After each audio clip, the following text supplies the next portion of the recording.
The winter fog had settled heavily over Kensington Square that morning, pressing against the window panes of the stately Georgian houses like a living thing. A milkman making his rounds was the first to notice something amiss. The curtains at number 19 were drawn tightly shut, though the hour was well past 10. He knocked once, twice, and when no answer came he shrugged and moved on, only to return an hour later when a policeman stood outside the same door, his whistle shrill against the quiet street. Inside, the body of Sir Reginald Hartwell lay sprawled across a Persian rug in the drawing-room.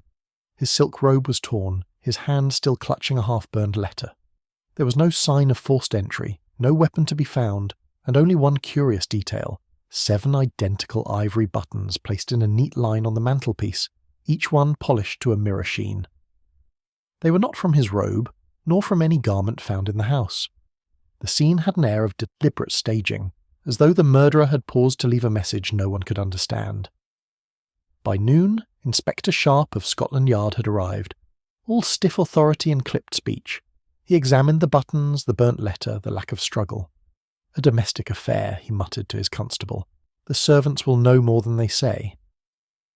But by late afternoon, the servants' statements only deepened the confusion.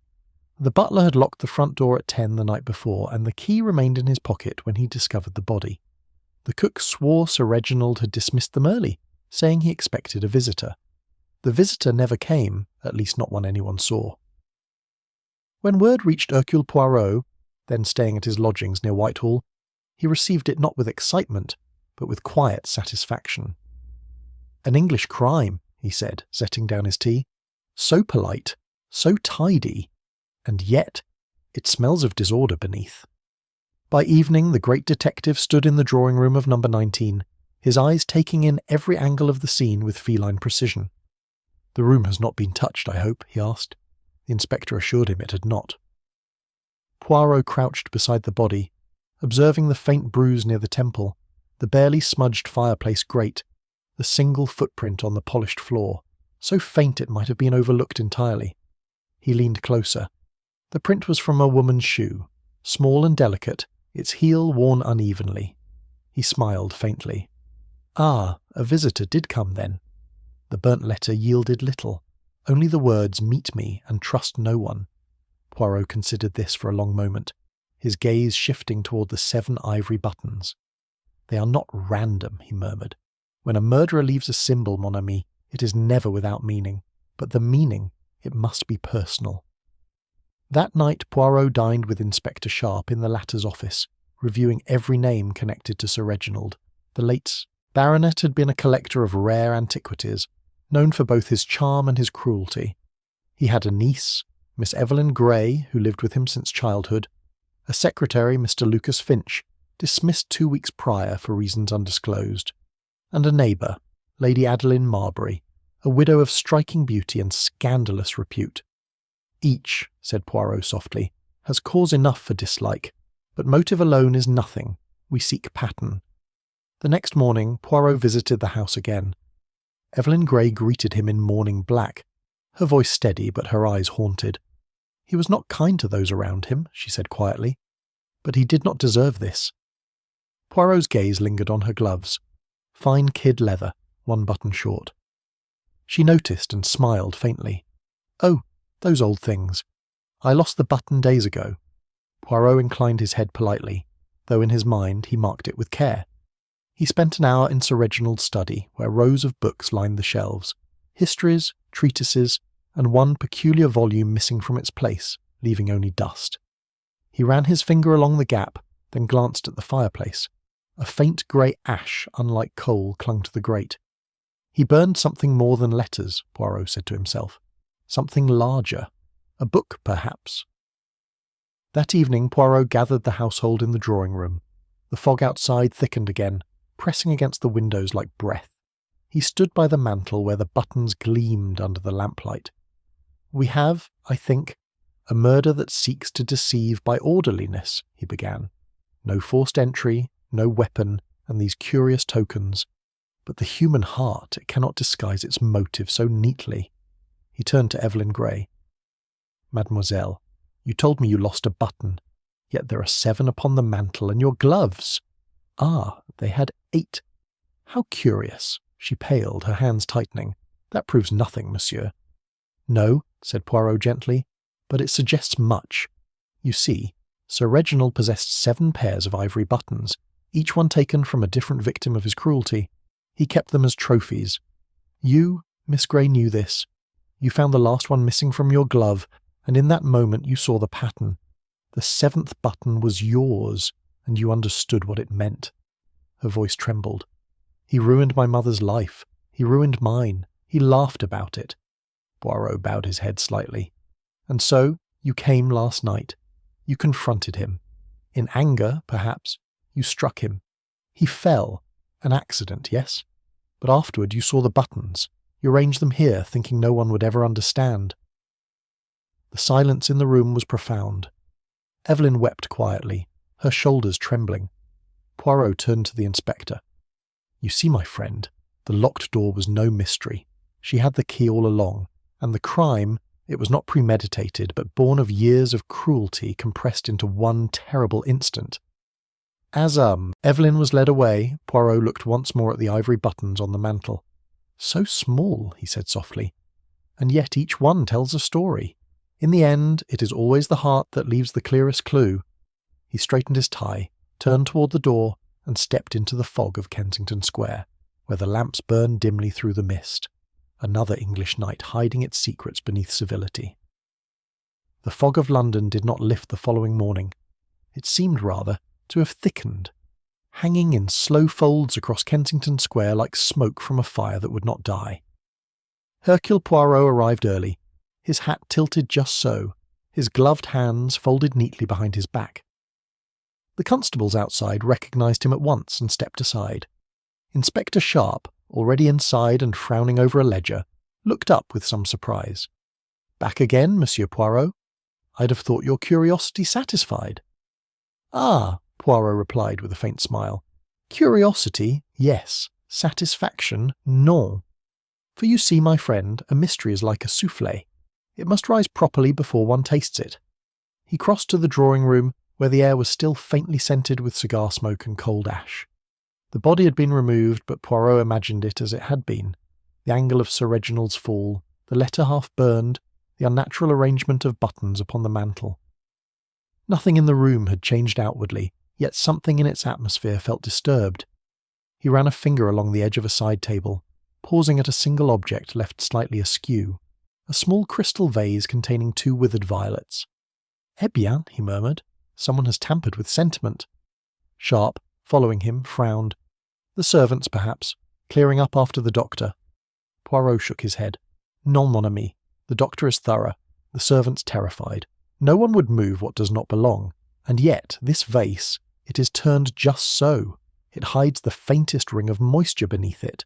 Someone placed a glass there not long ago, and in haste." He knelt, peering at the faint circle, then rose, brushing invisible dust from his trousers. "A drink taken here, after the murder perhaps, or before it. The difference, it is everything." Inspector Sharp grunted. "If you're suggesting our murderer paused for a nightcap, I'd say you're stretching it." Poirot only smiled. "Stretching, yes, but perhaps in the right direction." He moved next to the writing desk, its drawers neatly closed. On top lay a pen, still uncapped, and a blotting pad faintly imprinted with reversed words. Poirot tilted it toward the light. "Ah," he breathed, "we have a ghost of a letter." Producing a pencil from his pocket, he lightly shaded the surface until the indentations revealed themselves. "To meet me by the square. No one must know." Poirot's gaze flickered. The letter was addressed to a woman, most certainly. But which? Evelyn Grey? Or perhaps Lady Adeline? Sharp gave a small snort. "You mean to suggest he was arranging a meeting with one of them the night he died?" Poirot's eyes twinkled. "Perhaps. But if so, then either the meeting did not go as planned, or it went exactly as it must." As they spoke, the door creaked open, and Miss Evelyn Grey entered, her morning attire as immaculate as her composure. Poirot observed her closely as she crossed the room, her steps measured, her gaze downward. Yet, when her eyes briefly met his, there was an unmistakable flicker of wariness. "Monsieur Poirot," she said softly, "I heard you were here again. Is there something new?" He bowed slightly. "There is always something new, mademoiselle, when one looks closely enough." She hesitated, her hand resting on the back of a chair. "The inspector questioned me again this morning. I told him everything I know." Poirot tilted his head. "Everything, perhaps, that you remember, but not all that you know," her breath caught. "What do you mean?" He gestured toward the mantel. "The buttons, mademoiselle. 7 of them. You knew what they meant when you saw them, did you not?" Her fingers tightened around the chair. "No, I didn't. I only thought it strange."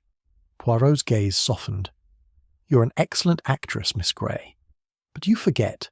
There is always the small betrayal. Your eyes, when they fell upon the mantel, did not widen in surprise. They closed.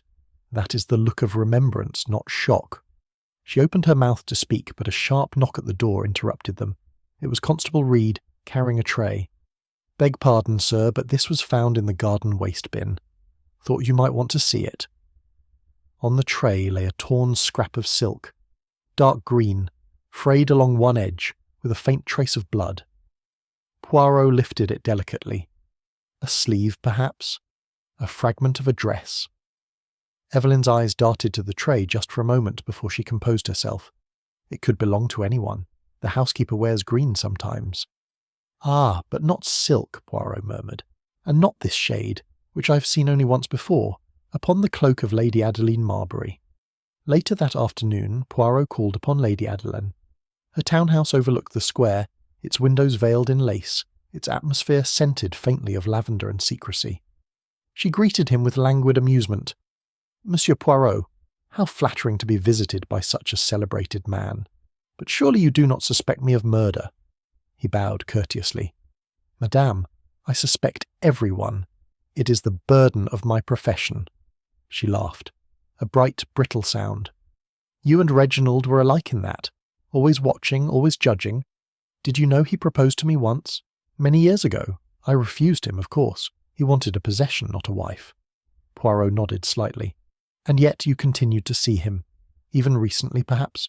Her expression froze for the briefest instant before recovering. "We met now and then. Old friends, nothing more." Poirot smiled faintly. "Old friends do not send secret notes asking to meet in the square where no one must know." Her eyes narrowed. "You found it, then?" "I find everything, madame," Poirot said gently. "But what I have not found is why you lied to the inspector about being home that evening." She rose from her chair, her charm gone cold. "You presume too much, monsieur." He bowed again, his eyes never leaving hers. "And yet one must presume, until the truth declares itself." When he left her house, the fog had thickened again, swirling between the lamplight like drifting ghosts. Poirot paused outside, his breath clouding in the chill air. Something in Lady Adeline's manner troubled him. Not guilt, perhaps, but fear. And fear, he knew, could be more dangerous than hatred. As he crossed back into Kensington Square, a sudden glimmer caught his eye near the railings. A small object half buried in the frost. He stooped and picked it up. An ivory button, identical to those found on the mantelpiece. But this one was cracked through its centre, as though crushed beneath a heel. He turned it over in his palm, thoughtful. "A button falls," he murmured, "and a truth rises. Someone returned to the scene, not to hide the crime, but to erase what remained." Poirot stood very still, the fog curling around him like smoke, his sharp little eyes glinting in the lamplight. "It begins," he whispered. "The lies, they are moving into place." And with that he turned toward number 19 once more, his mind already arranging the puzzle pieces in silent order, knowing that somewhere among them lay the first true deceit of Kensington Square. When Poirot returned to number 19, the fog outside had deepened into a colourless mist that dimmed even the lamps in the square. Inside, the household waited in uneasy silence, each face a mask of politeness stretched too tightly over fear. The inspector had summoned everyone at Poirot's request. Miss Evelyn Grey, pale but controlled, Mr. Lucas Finch, the dismissed secretary, who stood by the window with a look of quiet defiance, and Mrs. Penbury, the housekeeper, whose hands twisted a handkerchief until it seemed ready to tear. Poirot entered quietly, his hat already set aside, his eyes glinting with that peculiar mixture of curiosity and restraint that so often preceded his revelations. He gave a little bow. "Mesdames, messieurs, I ask only that we speak frankly, For the truth, it is already here, somewhere among us, waiting to be noticed. He began with the butler Hargreaves, who had been the one to find the body. You locked the door at 10, I believe? Yes, sir, as always. And yet the murderer entered, or was already within. So tell me, mon ami, was anyone still awake when you retired? Hargreaves hesitated. Miss Evelyn had not yet gone up. I heard her moving about in the library. Sir Reginald was in his study. I did not see anyone else. Poirot nodded. And the key? You kept it all night? In my waistcoat pocket. Poirot's gaze flickered. Curious, because this morning a second key was found beneath the garden steps. The butler's mouth opened slightly, then shut again. Poirot smiled softly. It is not a matter of guilt, monsieur, but of opportunity. You see, the smallest untruth, it grows like ivy across the whole wall. He turned next to the secretary. Lucas Finch, a thin man with a clever guarded face, met Poirot's gaze without blinking. You were dismissed by Sir Reginald 2 weeks ago, yet you returned last night. Why? I didn't, Finch said at once. Poirot's eyebrows lifted. Non? Then it is coincidence, perhaps, that a cab driver saw you alight at the corner of the square shortly before 11. Finch's jaw tightened. I came to collect my wages. The old man owed me 3 days' pay. I had a key. He'd never taken it back. When I saw the lights on, I decided to wait until morning. Ah, the practical man, Poirot said softly. But why wait in the square, in the cold fog, when a man with so much pride might simply knock? Finch hesitated. Because I heard voices inside, an argument. I thought it best not to interfere. Poirot leaned forward. Voices, you say? A man and a woman? Yes, a woman's, certainly. Evelyn Grey's hands, clasped in her lap, twitched slightly. Poirot noticed, though he did not look at her directly. And did you recognize it? I thought I did, Finch admitted. It sounded like Miss Grey, but I couldn't be certain. The room stirred faintly, a ripple of tension running through it. Poirot let the silence grow before turning toward Evelyn. Mademoiselle, perhaps you can tell us, did you speak with your uncle that evening? Her chin lifted. Briefly. We quarrelled. Ah, Poirot said, his tone gentle. And over what, may I ask? She hesitated, her eyes flicking to Inspector Sharp before returning to Poirot. He had plans to sell my mother's jewellery. It belonged to her, not to him. I lost my temper and said things I regret. Poirot's eyes softened. Anger, mademoiselle, is like a match. It burns brightly, then fades. But sometimes it lights something else. Evelyn looked away, her voice suddenly low. I left him alive, Monsieur Poirot. I swear it. Before Poirot could reply, Mrs. Penbury, the housekeeper, spoke up unexpectedly. Begging your pardon, sir, but there's something none of them have mentioned. Poirot turned to her. Then please, madame, enlighten us. It's the telephone, she said. It rang around 11. I was in my room, and I heard Sir Reginald answer it from the hall. He sounded startled, angry even. I couldn't make out what was said, only that he shouted, You have no right, and slammed the receiver down. 10 minutes later the lights went out. Poirot's brows drew together. And you did not tell this to the inspector? She twisted her hands again. I didn't think it mattered, sir. The line's been faulty all week. Nothing, Poirot said softly, is without meaning, madame. The dead, they often speak through the small things. He walked slowly around the room, pausing by the window where Finch stood. On the sill lay a single speck of green silk, so small it might have been dust. Poirot brushed it away with a gloved finger, his eyes glinting. Tell me, Monsieur Finch, he said without turning, how long have you known Lady Adeline Marbury? Finch stiffened. I don't know her at all. Ah, Poirot murmured. Then it is she who knows you. She spoke of you, you see, of your assistance with certain letters Sir Reginald kept. She seemed very grateful for your discretion. A flicker crossed Finch's face. If she said that, she lies. I never helped her retrieve a letter written in haste and repented too late, Poirot interrupted softly. No, and yet you were the one who kept Sir Reginald's correspondence, n'est-ce pas? You would have known what he held over her. Finch swallowed hard, then looked away. I was loyal to my employer, but he enjoyed tormenting people. Secrets were his sport. Poirot smiled faintly. And now, monsieur, the sport has ended. But for whom? The victim or the player? The silence that followed was taut. Evelyn stared at the floor. The butler coughed. The clock on the mantel ticked like a small, persistent accusation. Poirot turned once more to the inspector. "You see, my friend, they all speak the truth, each their own. Yet when truths disagree, one must ask, who benefits from the confusion?" He moved to the door, pausing with his hand on the frame. "There is deceit here, but not of the clumsy kind. No, this is the deceit born of protection, the lie told not to conceal guilt, but to preserve something fragile, a reputation, a love, a debt unpaid." He turned back, his eyes narrowing slightly as they swept the group. "And yet within these noble motives the real murderer hides." The inspector frowned. "Then you think one of them killed him?" Poirot smiled gently. "I think, my dear Sharp, that all of them did their part, whether they knew it or not. Each voice here has bent the truth, but only one voice trembled when speaking of the dead. It is the trembling that will guide us next." He glanced toward Evelyn Grey, whose stillness now seemed almost too perfect. She met his gaze evenly, but her fingers, they betrayed her, pressing hard into the arm of the chair as though holding something invisible in place. Poirot inclined his head politely, concealing his thoughts behind that small, inscrutable smile. "Tomorrow," he said softly, "we shall listen again. But next time, we will not listen to their words, we will listen to their silences." Outside, the fog pressed against the windows, blurring the world beyond the glass. Inside, the quiet was alive with hidden truths waiting to fracture. Poirot stood a moment longer, then left the room, his polished shoes clicking softly across the marble floor, each step measured, deliberate, as though he could already hear the faint echoes of deception whispering their way toward confession. The next morning brought no clarity to Kensington Square, only a thicker fog and the lingering unease of a house that seemed to breathe secrets through its walls.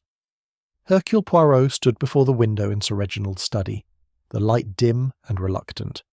The clock on the mantel ticked precisely, a metronome for his thoughts. He had slept little, turning over each contradiction, each lie half spoken and half withheld. Motives swirled like mist, each visible for a moment before vanishing again. Inspector Sharp entered quietly, holding a sheaf of notes. "I've gone through everyone's statements again," he said, his tone weary.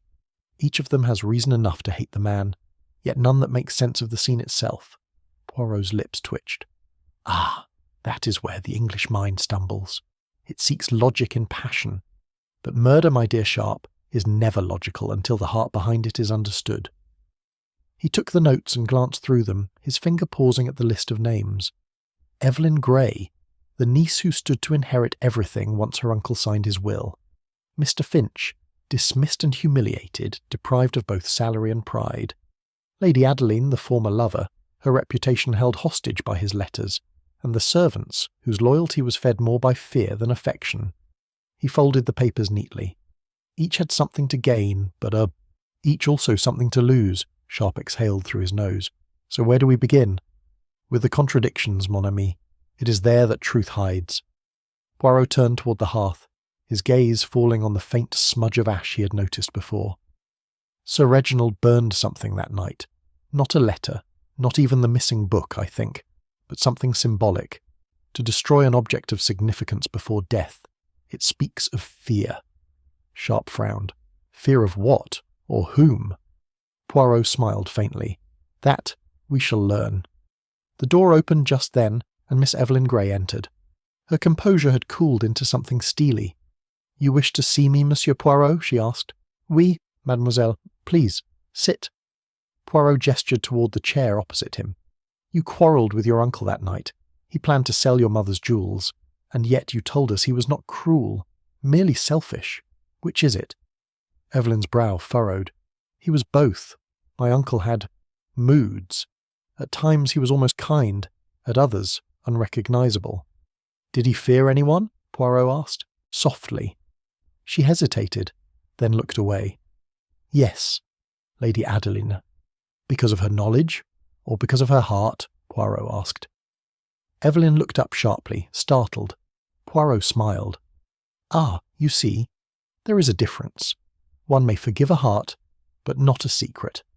She said nothing. Poirot watched the pulse in her throat quicken before she rose abruptly. You have no right to pry into our private lives. Mais non, Poirot said gently. But murder has no respect for privacy. It exposes everything. When she left, the silence that followed was dense with implication. Poirot turned to Sharp. You see her fear? It is not of guilt, but of exposure. The family secret, perhaps, is the true weapon. He spent the rest of the morning walking the house, reconstructing the hours before the murder. The servants' wing smelled faintly of starch and anxiety. In the kitchen, Mrs. Penbury was kneading dough with unnecessary force. You are troubled, madame, Poirot said kindly. The dead man frightens you still? She gave a small start. I've seen many things in my years of service, sir, but that night there was something unnatural. He spoke to someone who wasn't there. Ah, Poirot said, leaning closer. You heard this? Through the floorboards, she whispered. I was awake. He said, You'll never have it. Never. And then the door slammed. I thought it was the wind. Poirot nodded, absorbing her words like a sponge taking on water. And what was this it, I wonder? He thanked her and moved next to the drawing-room where Lucas Finch waited under guard. The man had lost his previous arrogance. There was a tremor in his hands he could not disguise. Poirot regarded him silently for a moment before saying, You have the face of a man who carries too many truths. You should let some fall away before they crush you. Finch gave a weak laugh. I only wanted what I was owed. Ah, but that is not all you wanted, Poirot said. You were the keeper of Sir Reginald's private ledgers. You knew where the money went, and where it did not. Finch's eyes flashed. He was a blackmailer, if that's what you're getting at. Half his fortune came from threatening to expose people's indiscretions, letters, debts, scandals. He said he was merely restoring order, but he was feeding off misery. And you profited from this knowledge? Poirot asked softly. Finch hesitated. Not as much as I could have. Non, I believe you profited in another way, by holding the secrets themselves. When one knows too much, one becomes valuable, but also expendable. Finch looked down, his voice trembling. I didn't kill him. Perhaps not, Poirot murmured, but you knew who might. He turned then, walking slowly to the window. Outside, through the thinning fog, he could see Lady Adeline's house opposite. Its windows glowed faintly like watching eyes. The heart of this crime, Poirot said quietly, lies not in hatred, but in humiliation. It is a tapestry woven from fear, of ruin, of love betrayed, of reputations destroyed. When Lady Adeline arrived later that day, summoned without ceremony, she was dressed in black velvet, her perfume faint but lingering. She smiled as she entered, though the gesture did not reach her eyes. Monsieur Poirot, you do like to keep people waiting. Ah, but time, madame, it reveals the truth as surely as confession. She sat gracefully, crossing her gloved hands in her lap. Then let us not waste either.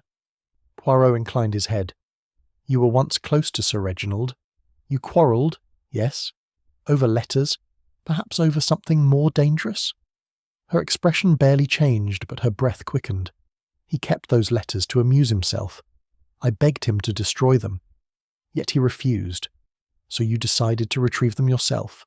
She smiled coldly. I am not a thief. Non, Poirot said softly, but perhaps you had someone who would act for you. Someone clever, discreet. Someone like Mr. Finch. Her lips parted, but no sound came. Poirot continued, his voice calm and precise. Sir Reginald threatened to publish your letters to destroy your social standing. Finch, out of pity or profit, warned you. You met with Sir Reginald that night to bargain, and what began as persuasion ended in violence. Lady Adeline rose, pale but defiant. You have no proof. Not yet, Poirot said, but the truth. It always returns, like a button missing from its garment. After she left, Poirot remained motionless for a long moment, lost in thought. Sharp approached quietly. You think she did it? Poirot shook his head slowly. She played a part, yes, but not the final one.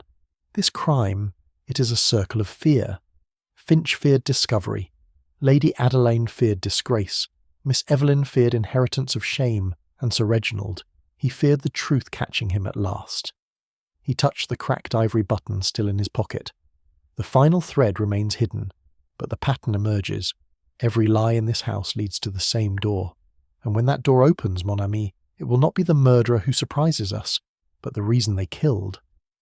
Outside, the fog began to lift at last, revealing the faint outline of Kensington Square. Yet within number 19, the air remained heavy, thick with the scent of secrets too long buried, waiting for Poirot's little grey cells to uncover them one by one. That evening, as the fog gave way to a brittle drizzle, Inspector Sharp burst into the drawing-room at number 19 with a rare gleam of triumph in his eyes. Poirot looked up from the armchair where he had been sitting, absorbed in the slow rhythm of the clock. Sharp's expression told him everything before he spoke. The inspector believed the mystery solved. "We've got her," Sharp announced, his voice ringing with satisfaction. "Lady Adeline Marbury. The lab confirmed it. The silk fragment found in the garden matches her cloak exactly. Blood traces, too. She must have been here that night, and she lied through her teeth about it. We've a warrant ready by morning." Poirot did not move. "Mon Dieu," he said quietly. "So neat, so simple. One might almost think it designed to please the police." Sharp frowned. "You sound disappointed." "Non, not disappointed," Poirot said, rising slowly. "Merely unconvinced. You see, the silk, it was torn, yes, but the tear, it was too clean, as though it were cut, not ripped in a struggle." Sharp brushed the thought aside. "You'll overthink this one straight into absurdity, Poirot. She had motive, opportunity, and now evidence. The rest is noise." "Ah, my friend," Poirot said softly. "Sometimes the noise is the truth trying to be heard." But the machinery of justice, once set in motion, did not pause for doubt. Lady Adeline was brought in that night, her face pale yet resolute. She refused to speak at first, then demanded to see her solicitor. The press caught wind of the arrest before dawn, and by morning Kensington Square had become a stage for rumour. Windows cracked open. Neighbours whispered of scandal and disgrace. Poirot watched all this unfold with a quiet, uneasy patience. He was not one to interfere with procedure, but the certainty of others troubled him. He had learned long ago that certainty was the most dangerous illusion in detection. When he was finally granted a private word with Lady Adeline, she sat across from him at the station, her poise remarkably intact. "You think me capable of murder?" she asked coolly. "I think you capable of great pride, madam," Poirot replied gently. "And pride, when wounded, may do terrible things. But I also think you clever, and your cleverness, perhaps, would not leave behind so convenient a clue." Her lips curved faintly. "You're saying someone planted it?" "I am saying," Poirot said, leaning closer, "that the silk fragment was placed where it would be found, not lost by accident. It was meant to speak loudly, to drown out other whispers." She studied him for a moment. "Then you do not believe I killed him?" Poirot smiled faintly. "Belief is for the church, madam. I prefer proof." When he left her, he walked back through the fog-slick streets, his thoughts circling like a flock of crows. A false clue is not a mistake, he told himself. It is an act of design. Someone wanted Lady Adeline blamed, but who among the others had the intelligence and the desperation to construct such a ruse? He returned to number 19 late that night. The house seemed to hold its breath as he stepped inside. Evelyn Grey sat alone in the dimly lit drawing-room, her face pale and drawn. "They've arrested her, haven't they?" she said quietly. "Yes, mademoiselle," Poirot replied. "It seems the authorities believe the story complete." Her eyes flicked toward him, searching. "And you? Do you?" He hesitated. "Let us say, I find the picture too symmetrical. Life rarely arranges itself so neatly." She looked away, her fingers tracing the arm of the chair. "Lady Adeline was cruel, you know. She enjoyed humiliating my uncle. But I never thought—" She stopped, her voice faltering. "If she did it, she must have snapped." "Perhaps," Poirot murmured. "Or perhaps someone wished us to think so." Her hands stilled. "You mean someone framed her?" "Framed," he said softly, "is such a harsh word. Let us say, guided the story toward her. A little push here, a misplaced item there, and voila, the perfect villain." Evelyn rose abruptly, pacing to the window. "You always think the worst of people, Monsieur Poirot." He smiled gently. "Non, mademoiselle. I think of what people fear most. And fear, it is a very precise architect." She turned sharply. "And what do you think I fear?" Poirot met her gaze with quiet intensity. "The truth, perhaps, or the way it looks in the light. She said nothing, only stared out into the misty square beyond the glass. Poirot watched her for a moment longer before bowing slightly. "I bid you good night, mademoiselle. Sleep if you can. The morning will bring clarity, or confusion." The morning brought confusion. At 7:30, a constable arrived breathless at the door. "Inspector Sharp, sir," he told Poirot. "There's been a break-in at the evidence room. Someone's tampered with the items from the Hartwell case." Sharp arrived soon after, furious and baffled. The silk fragments gone. Whoever did it had the keys or knew where to find them. This could ruin everything. Poirot's expression was calm. "Or reveal everything. Tell me, mon ami, who had access?" "Only the clerks, myself and—" Sharp paused. "Finch. He came by last night. Said he wanted to retrieve a document for his statement." "Ah," said Poirot softly. "Monsieur Finch again. How persistent he is in being near the centre of things." By afternoon, the secretary was found attempting to flee by train from Paddington. His luggage contained several of Sir Reginald's missing letters and a small box of ivory buttons, the 8th among them broken in half. Sharp's satisfaction returned with renewed vigour. "There's your real culprit, Poirot. He killed the old man for blackmail money, planted the silk to throw us off, and tried to run when it failed. It fits perfectly." Poirot regarded the evidence with narrowed eyes. "It fits, yes. But does it breathe?" Sharp scowled. "You're never satisfied." Poirot took the box of buttons delicately between his fingers. "Do you see, Inspector? This 8th button, it was not here before. The murderer has grown careless, too eager to complete his set." Finch confessed readily enough, or seemed to. Under pressure, he admitted, to blackmail, to threats, even to theft. But when asked about the murder, his denials were calm, almost weary. "I didn't kill him," he said. "I thought about it. God knows I did, but when I got there, he was already dead. I panicked. I took what I could and ran." Sharp dismissed it as deceit, but Poirot lingered over the man's tone. There was no tremor of cunning, no performance of innocence, only the resignation of a man cornered by half-truths. When the questioning ended, Poirot stepped outside into the chill evening. The rain had stopped, leaving the cobblestones slick and glistening. He stood for a long moment, breathing in the damp air, his mind turning like a well-oiled mechanism. The case appeared solved twice now, first with Lady Adeline, now with Finch. And yet both resolutions shared the same flaw. They were convenient, too precise, too ready to satisfy. Poirot's gaze drifted toward the square, where the windows of number 19 glowed faintly in the gathering dusk. In one of them, a shadow moved, slim, graceful, deliberate, Evelyn Grey. He adjusted his hat and began walking back toward the house. "The false victories," he murmured to himself, "are always the most dangerous. They make everyone relax, except the murderer." He smiled faintly, almost sadly. And that, I think, is when they begin to act again. Behind him, the bells of St. Luke's tolled the hour. The sound carried through the mist like a quiet warning, marking not the end of the crime, but the beginning of its revelation. The night after Finch's arrest was heavy with the kind of silence that feels deliberate, as though the city itself were waiting for something to happen. Kensington Square lay cloaked in damp stillness, and yet, within number 19, Hercule Poirot did not rest.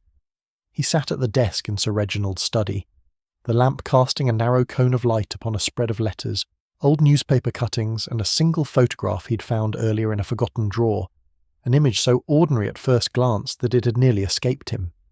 But Poirot, who trusted in nothing more than the small, the overlooked, had lingered over it. It showed a group of 6 people standing in front of an old country estate. The edges were frayed, the faces slightly faded, but he recognised 3 at once. Sir Reginald, Lady Adeline Marbury, and, unexpectedly, Lucas Finch, much younger, his smile too deferential to be genuine. The other figures were unfamiliar, except for one faintly. Something about the tilt of her head, the outline of her jaw. Poirot leaned closer, eyes narrowing. It was Evelyn Grey, though barely a child at the time. The photograph was dated 15 years earlier. He sat back slowly, the faint sound of rain beginning again against the window pane. "Ah," he murmured, "the ghosts of yesterday begin to speak." When Inspector Sharp arrived the next morning, brisk and certain, Poirot was already pacing the study with uncharacteristic agitation. "You are early," Poirot said, "and yet already you are too late." Sharp looked weary. "I don't have patience for riddles today, Poirot. The Crown wants the case sealed within the week. Finch will hang himself with his own words soon enough." Poirot turned sharply. "Finch will hang, yes, but not for this crime. He's guilty of much, but not of murder." Sharp folded his arms. "You've been saying that since yesterday. Have you got anything to prove it?" "Not proof," Poirot replied softly, "but memory. And memory, my friend, is sometimes sharper than evidence." He handed Sharp the photograph. "Regardez. This was taken 15 years ago at a place called Brackenford Hall in Surrey. It was once owned by the Marbury family, Lady Adeline's family. Sir Reginald was there, a frequent guest. Finch, too, though he would have been little more than a clerk then. And this," he pointed delicately, "this child is Evelyn Grey." Sharp frowned. "Grey? Are you sure?" "As sure as one can be of a face that remembers pain," Poirot said quietly. "You see, her mother was a governess in the Marbury household. When Sir Reginald bought the estate from them some years later, he took Evelyn and her mother with him. The girl grew up under his roof, but not by chance none. It was a kind of custody, a bargain struck long ago." Sharp's brows knit. "You're suggesting the families were connected?" "I am suggesting," Poirot said, "that the murder we investigate today began not in this room, but in that house, in the quiet corridors of Brackenford Hall, long before any of us spoke its name." He turned to the desk where he had laid out several of Sir Reginald's old letters, the ink faded and brittle. "These I found hidden beneath the false lining of a drawer. They are unsigned, but one is written in a woman's hand. It speaks of a scandal hushed, of a man's betrayal, of a child born to shame. The handwriting, it matches that of Lady Adeline Marbury." Sharp's tone darkened. "You mean Evelyn was her—" Poirot raised a finger. "No assumptions. Let us say only that Evelyn was connected to both Lady Adeline and Sir Reginald in ways not spoken of. And the shame, mon ami, it was buried. But the dead, they are terrible at keeping secrets." They were interrupted by a soft knock. It was Mrs. Penbury, her face drawn. "Beg pardon, gentlemen. There's something I thought I ought to show you." She held out a small, dust-covered journal bound in cracked leather. "I found it last night behind a loose board in Miss Grey's room. I shouldn't have looked, but it was open to a page with Sir Reginald's name." Poirot accepted it gently, turning the pages with care. The entries were written in a young girl's hand, lonely, yearning, and full of quiet bitterness. He stopped at one that chilled even him. "June 18th. Uncle says I must never ask about Brackenford, or the woman who visits him at night. He says she's my guardian angel, but she never looks at me when I speak." Poirot read the line twice before closing the book. "Guardian angel," he said softly. "Ah, how cruelly the English hide sin behind poetry." Sharp looked at him sharply. "You think Adeline was her mother, and Reginald the father?" Poirot did not answer at once. He walked to the window, staring into the grey square outside. Perhaps, or perhaps it is worse. Perhaps Reginald was not the father, but the thief of a life that was never his to claim. What we have called cruelty may have been fear of the past returning. By evening, Poirot went to see Lady Adeline again. She was confined to her house, guarded discreetly, yet she received him with icy calm. "If you have come to gloat, monsieur, I assure you I am past caring." Poirot bowed slightly. "Non, madame. I have come to ask about a photograph. Brackenford Hall 15 years ago." The mask cracked. For the first time, real emotion flickered in her eyes. "Where did you find that?" "In a drawer that Sir Reginald intended no one to open." She turned away, her voice low. "Then you know." "I know that there was a child," Poirot said, "and that she grew up believing herself a niece, when in truth she was something much more fragile." Lady Adeline's composure faltered. "You must understand. Reginald was a destroyer. He used affection as a weapon. When I refused him, he threatened to ruin me, and when I fled, he kept the child. He said she was safer with him, that the scandal would fade if I vanished. I believed him." Poirot's voice was barely above a whisper. "And the letters?" "I wrote them every year," she said, "on Evelyn's birthday. He never let her read them. He kept them, to remind me of his mercy." Poirot bowed his head. "Merci, madame. You have said enough." When he left, the rain had stopped. but the street was dark and glistening, the lamplight broken in small trembling reflections. Evelyn Gray's shadow crossed one of those reflections as she stepped silently out from the corner. "You've been to her," she said quietly. "You know, then?" Poirot turned, studying her face in the faint glow. There was no innocence there now, only a terrible clarity. "I know you discovered the truth," he said, "and that you went to your uncle that night not to beg but to confront." Her eyes glistened, but her voice remained steady. "He told me everything, how he ruined her life, how he bought mine. He said she was weak, that I was nothing without him. So I told him he'd soon see how wrong he was." Poirot took a slow step toward her. "And after he fell?" She looked at him, almost smiling. "I placed the buttons on the mantel. One for each year he kept me prisoner in his house. I wanted him to remember, even in death." Poirot exhaled softly, the truth landing between them like the final stroke of a bell. "And the others, Lady Adeline Finch, they were pieces of your plan, no? You let the clues fall toward them, so the world would see only what you wished them to see." Her gaze did not waver. "He took everything from us. I only took it back." Poirot's voice was gentle, but it carried the weight of finality. "And yet, mademoiselle, vengeance. It does not end with justice. It ends with silence. You will find that silence very loud." She turned away, her breath trembling. "Then let it be loud."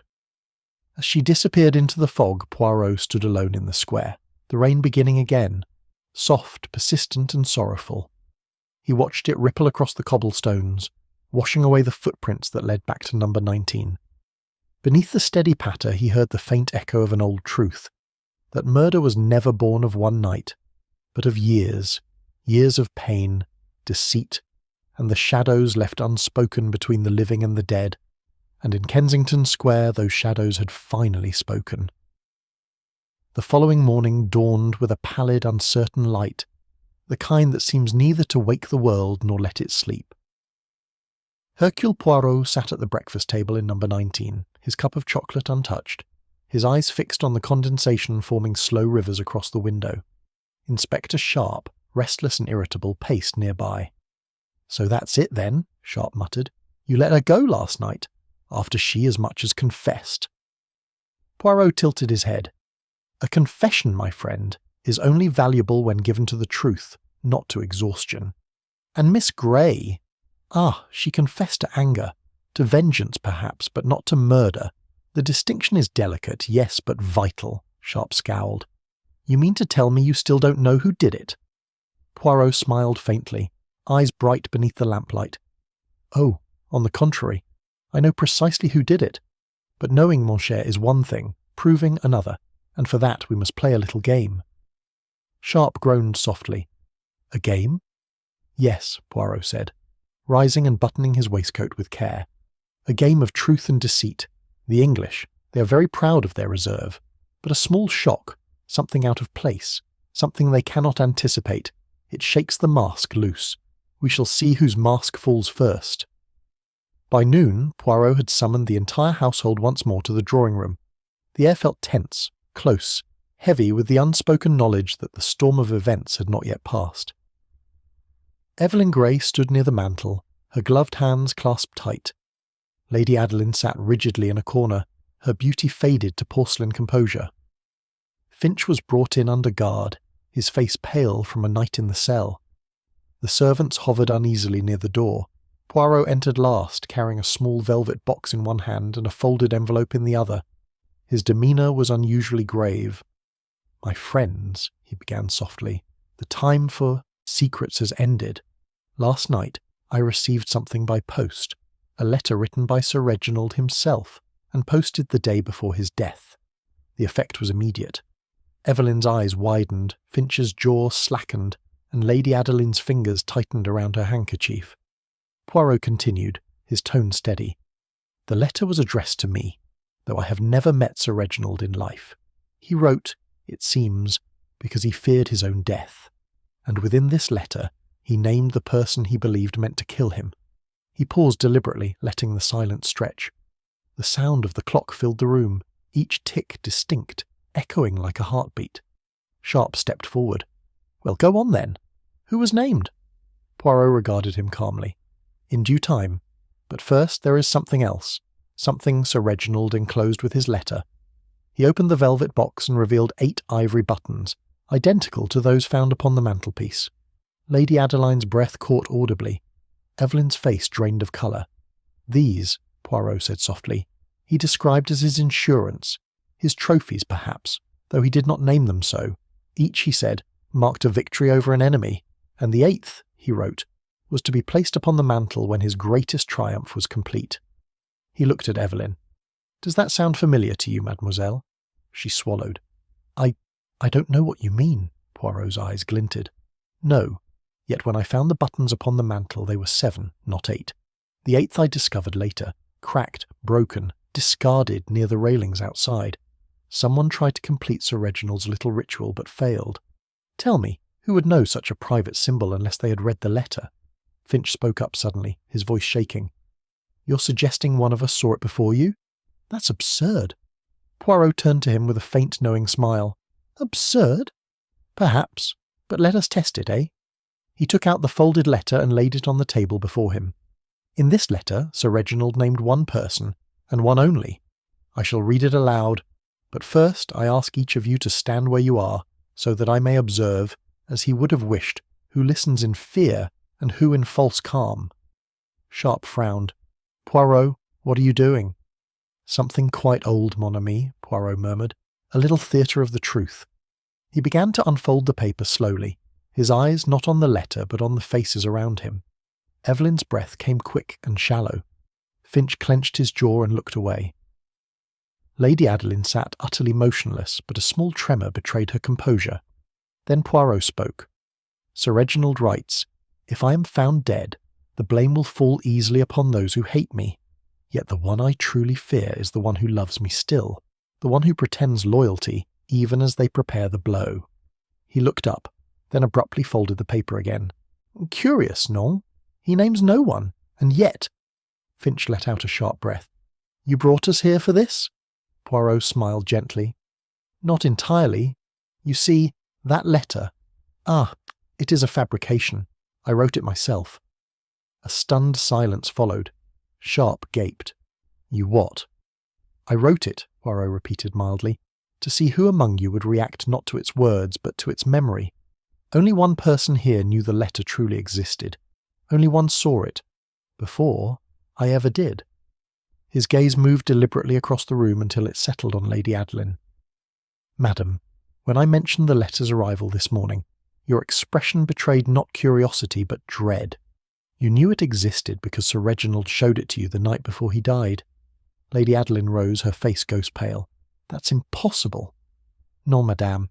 He invited you that night under the pretext of reconciliation. He showed you the letter and told you he had written to me, the famous Hercule Poirot, in case anything should befall him. You realized then that your secret, Evelyn's secret, would be exposed. He mocked you, as he always did, and you struck him. But he did not die from the blow. It was the fall that killed him." She pressed a trembling hand to her mouth, her eyes glistening. "I only meant to stop him." Poirot's tone softened. "I know. The scene was staged after, the buttons arranged by another hand. Evelyn's, who found him already dead and believed she was finishing a vengeance long overdue." Evelyn stepped back, her eyes wide. "I didn't know she—" "No," Poirot said quietly. "You each acted from love, not hatred. And so, between you, an accident became a murder." For a long moment the room was silent but for the soft ticking of the clock. Sharp exhaled heavily. "You tricked her," he said, half admiringly, half appalled. Poirot inclined his head. "Non, I revealed her to herself. The truth, it is like the light. It blinds at first, but it cleanses." Lady Adeline sank slowly into her chair, her composure dissolving at last.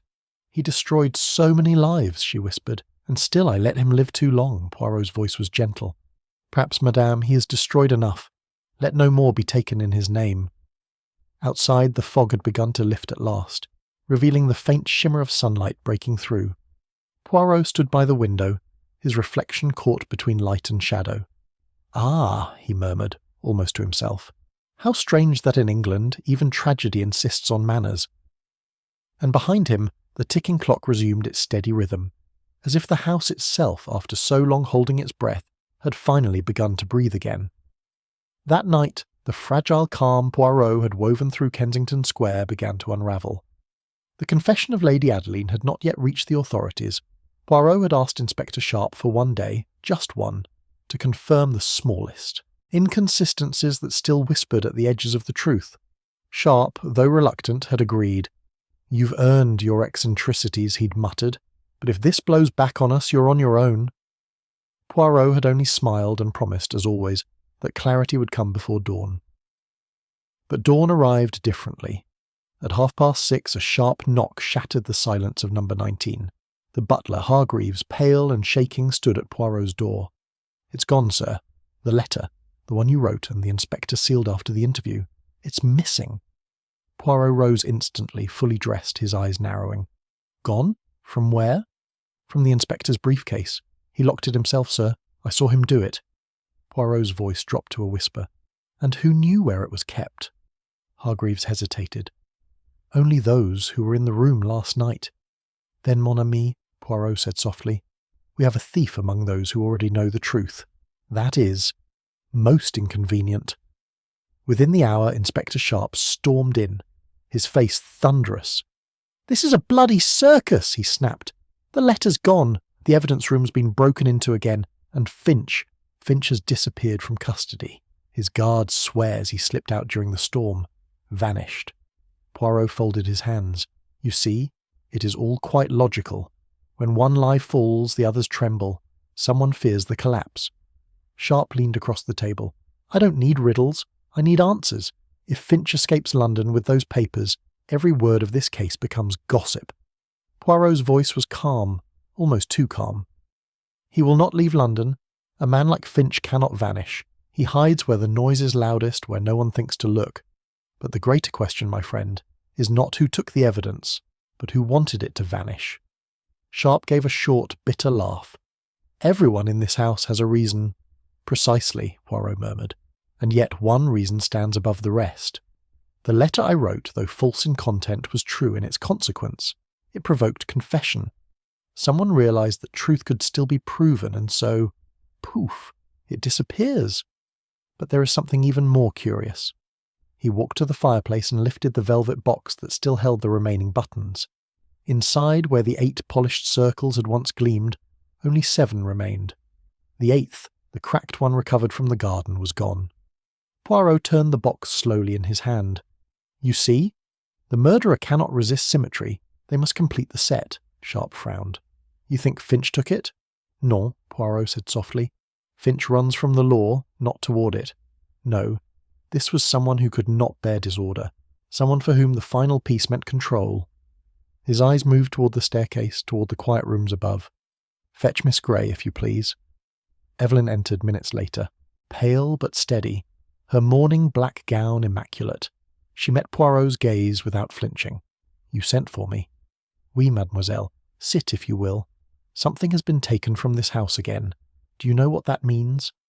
She shook her head faintly. "It means," Poirot said gently, "that the story is not finished. Someone still fears what remains." Her voice trembled slightly. "You think it's me?" "I think," Poirot replied, "that you're surrounded by those who lie for you, and perhaps one who lies to you. Tell me, mademoiselle, did you visit Lady Adeline last night after I left?" Her eyes widened. "No, why would I?" Poirot leaned forward, his tone almost tender. "Because you still love her, in the way a child loves the ghost of her mother. You wish to protect her. Perhaps you thought to destroy what might condemn her." Evelyn's face blanched. "You're mistaken. I went to my room and stayed there all night." Sharp snorted. "The maid says she saw you on the landing at 2 a.m. Evelyn's composure cracked. "I only wanted to speak to her, to understand what she told you. She said terrible things, that I was her shame, that my life had been bought like a debt. I couldn't sleep after that." Her voice faltered. "I didn't take anything." Poirot watched her closely. "Then you did not see the velvet box upon the mantel?" "No," he sighed softly. Then it was another who could not resist taking what was not theirs. At that moment a constable burst in with an urgent message. "Inspector, you'll want to see this." There's been a fire in Lady Marbury's townhouse. The servants put it out before it spread, but, well, they found something." Sharp looked sharply at Poirot. "What now?" Poirot's eyes darkened. "A fire, mon ami, is the oldest form of confession. It destroys not just guilt, but memory." When they arrived at Lady Adeline's home, the air still reeked of smoke and scorched fabric. In the study, the curtains were blackened, and a half-burned pile of papers smouldered in the grate. Among them lay the fragments of Sir Reginald's letters, the real ones this time, the ones hidden from the beginning. Poirot knelt by the ashes, brushing a delicate gloved finger across the remains. "He kept them all," he murmured, "and she came to destroy them. Ah, but look here." He lifted a small metal clasp from the edge of the fire, its surface warped by heat, but its shape unmistakable. A clasp from a velvet box, the one taken from the house. Sharp exhaled sharply. So she did it. She broke in, burned the evidence, and tried to hide her tracks. Poirot shook his head slowly. "No, look closely, this was no theft. Lady Adeline is many things, but she's not careless. The fire was meant to be discovered. She wanted us to believe she destroyed everything." Sharp looked confused. "Then who did it?" Poirot rose, his eyes glinting beneath the smoke. "Someone clever enough to use her desperation as cover. Someone who needed those letters gone for good. For what they contained was not only her shame, but another's." He walked to the desk, running his hand along the half-charred wood. The handwriting upon the envelopes, each addressed to Sir Reginald, was identical, but the signatures differed. 2 hands, 1 pen, Lady Adeline's and another's imitating her. Sharp frowned. "You mean—" "Yes," Poirot said softly. "The forgeries were done years later, perhaps by one who wished to control the narrative of that past, one who grew up surrounded by lies and learned their language too well." He turned toward Evelyn Grey, who stood near the doorway, her face pale against the dim light. "You see now why the evidence must vanish, mademoiselle. The letters, the buttons, even the false confession, all trace back to you. And yet, I think you did not kill him for vengeance. You killed him to preserve a story that had already devoured you." Evelyn's lips parted, but no sound came. Then quietly she whispered, "I didn't mean for it to happen. I only wanted him to stop. He said my mother was weak, that I would end the same." He laughed. Her breath broke, and Poirot stepped closer. "And so you proved him wrong. But you see, mademoiselle, he still wins, because he made you believe you were acting freely when in truth you were still his creation." She sank slowly into a chair, her gloves trembling against her knees. "Then what happens now?" Poirot looked toward the window, where the first light of dawn filtered weakly through the smoke. "Now, mademoiselle, the truth remains, but the proof has gone. The fire has done its work. The world will remember what it chooses to believe. Perhaps that is mercy." Sharp exhaled, rubbing his temples. "You mean to let her walk free?" Poirot's eyes were heavy with understanding. "I mean to let silence do what justice cannot. The case will close itself, and the house at Kensington Square will grow quiet again. But the truth, it will never vanish. It remains here, in the ashes, waiting for anyone brave enough to see." And as he turned to leave, the faint crackle of dying embers seemed to echo behind him, soft, final, and mercifully kind. The last of the buttons had turned to dust. The past, for now, was buried. But Poirot knew, nothing buried ever truly stayed dead. The following night, Kensington Square lay under a tense and brittle silence. The fog had returned, low and heavy, muting every sound as if the city were holding its breath. In number 19, the embers in the grate had cooled, yet Poirot remained seated near them, still and alert, as though waiting for a knock that had not yet come. Inspector Sharp had gone hours before, muttering that he would file his report and have the matter closed by morning. But Poirot knew better. The story, he felt, had not yet reached. Its end, it had only paused to draw in breath. He looked toward the mantelpiece where the velvet box once lay. Its absence disturbed him more than the confessions, the fire, or even the broken symmetry of the case. A symbol of order had vanished, and in its place there was only uncertainty. Poirot trusted symbols. When they began to disappear, it meant someone was still moving in the dark. At 11:15, Hargreaves knocked gently on his door. "A visitor, sir. Says it's urgent." Poirot frowned. "At this hour? Who is it?" "Mr. Finch, sir. He's returned." Poirot's brows lifted. "Ah, the bird flies back to the cage. Show him in, if you please." When Finch entered, he was drenched from the rain, his collar torn, his face drawn with terror. He looked less like a criminal and more like a man being pursued by something unseen.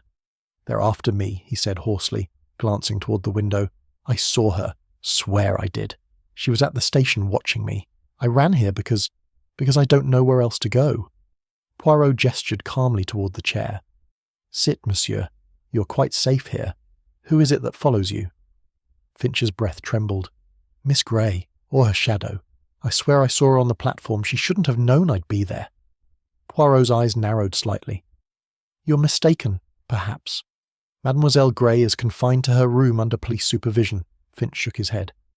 "Then it's someone else, someone who looks like her. She had her eyes," he shuddered. "I felt her watching me the whole way." Poirot regarded him quietly, then asked, "Why did you return, monsieur? Not fear alone, I think." Finch hesitated, then reached into his coat. From within he drew a small metal key, old, tarnished, and marked with a single engraved initial, R. "I found this," he whispered, "in the lining of the papers I took from Sir Reginald's drawer. I thought it might buy me a second chance. It opened something he wanted hidden." Poirot took it delicately, turning it between his fingers. "And what, pray, does it open?" Finch hesitated. "I don't know, but I think she does." Before Poirot could respond, a sharp, echoing sound split the stillness, the shatter of glass from upstairs. Hargreaves shouted. Poirot sprang to his feet. They rushed to the landing where the hall lights swung wildly from the disturbance. A cold wind rushed through the corridor from a broken window pane, and there, beneath it, lay the crumpled body of Constable Reed, the young officer assigned to watch Miss Grey's door. His throat had been cut cleanly, almost surgically, his face frozen in shock. Poirot knelt beside the body, his expression tightening. "He never even raised his weapon," he murmured. "Whoever did this knew exactly where to strike." Sharp arrived minutes later, summoned by Hargreaves's frantic call. "Good God," he muttered, staring at the body. "Where's the girl?" They found Evelyn's room empty, the window flung wide, the curtains rippling in the wind. The lock on her door was intact.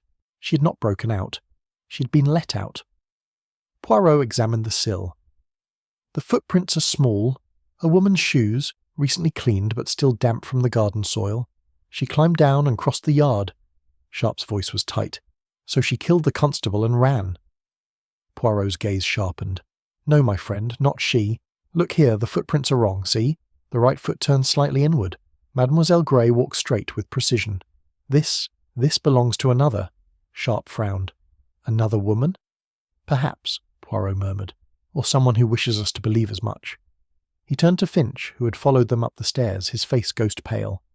"Monsieur Finch, I think it is time you tell me the truth of what Sir Reginald kept locked away." Finch swallowed hard. "I swear I don't know, but he had a second study, not in this house, beneath it. There's a cellar entrance under the garden steps. He called it his archive. I helped him carry crates there years ago. He told me it was where his private work was kept. Records, letters, things he never wanted seen again." Poirot looked at the key in his hand, then back at Finch. "And you knew of this, yet said nothing." "I thought it was irrelevant," Finch said weakly. "Until now." Sharp signalled to 2 constables, and within minutes they had uncovered the small iron hatch beneath the back stairs, so old and rusted it took effort to pry open. Beneath it, a narrow passage descended into darkness. Poirot took the lead, lantern in hand, the beams slicing through the damp air. The smell of old paper and mould grew thicker with every step. At the bottom, they entered a cramped stone chamber lined with wooden crates.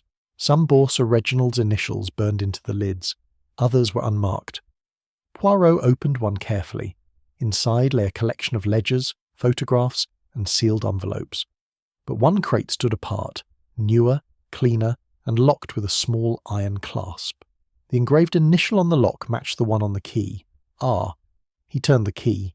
The lock clicked. Inside were letters, dozens of them, arranged meticulously. Each was dated, each written in a woman's hand, and every one addressed to the same person, Evelyn Grey. Poirot's breath caught. Mon Dieu, he whispered. Not letters to her, but from her. The ink was the same hand that had signed Lady Adeline's forged letters to Sir Reginald. Evelyn had written them herself, pretending to be her mother, years after the woman had died. In doing so, she had fed Sir Reginald's obsession, manipulating him while hiding behind the ghost of his past. Poirot turned to Finch, who had gone utterly white. He knew, Poirot said softly. Sir Reginald discovered the deceit. That is why he wrote. The real letter, the one that vanished. And that, I think, is why someone killed him before it could be sent. Before Finch could answer, a sound echoed through the cellar. The soft creak of the stair above. Poirot raised the lantern. "Who is there?" No reply. Then a voice, calm, clear, and chillingly familiar, floated down.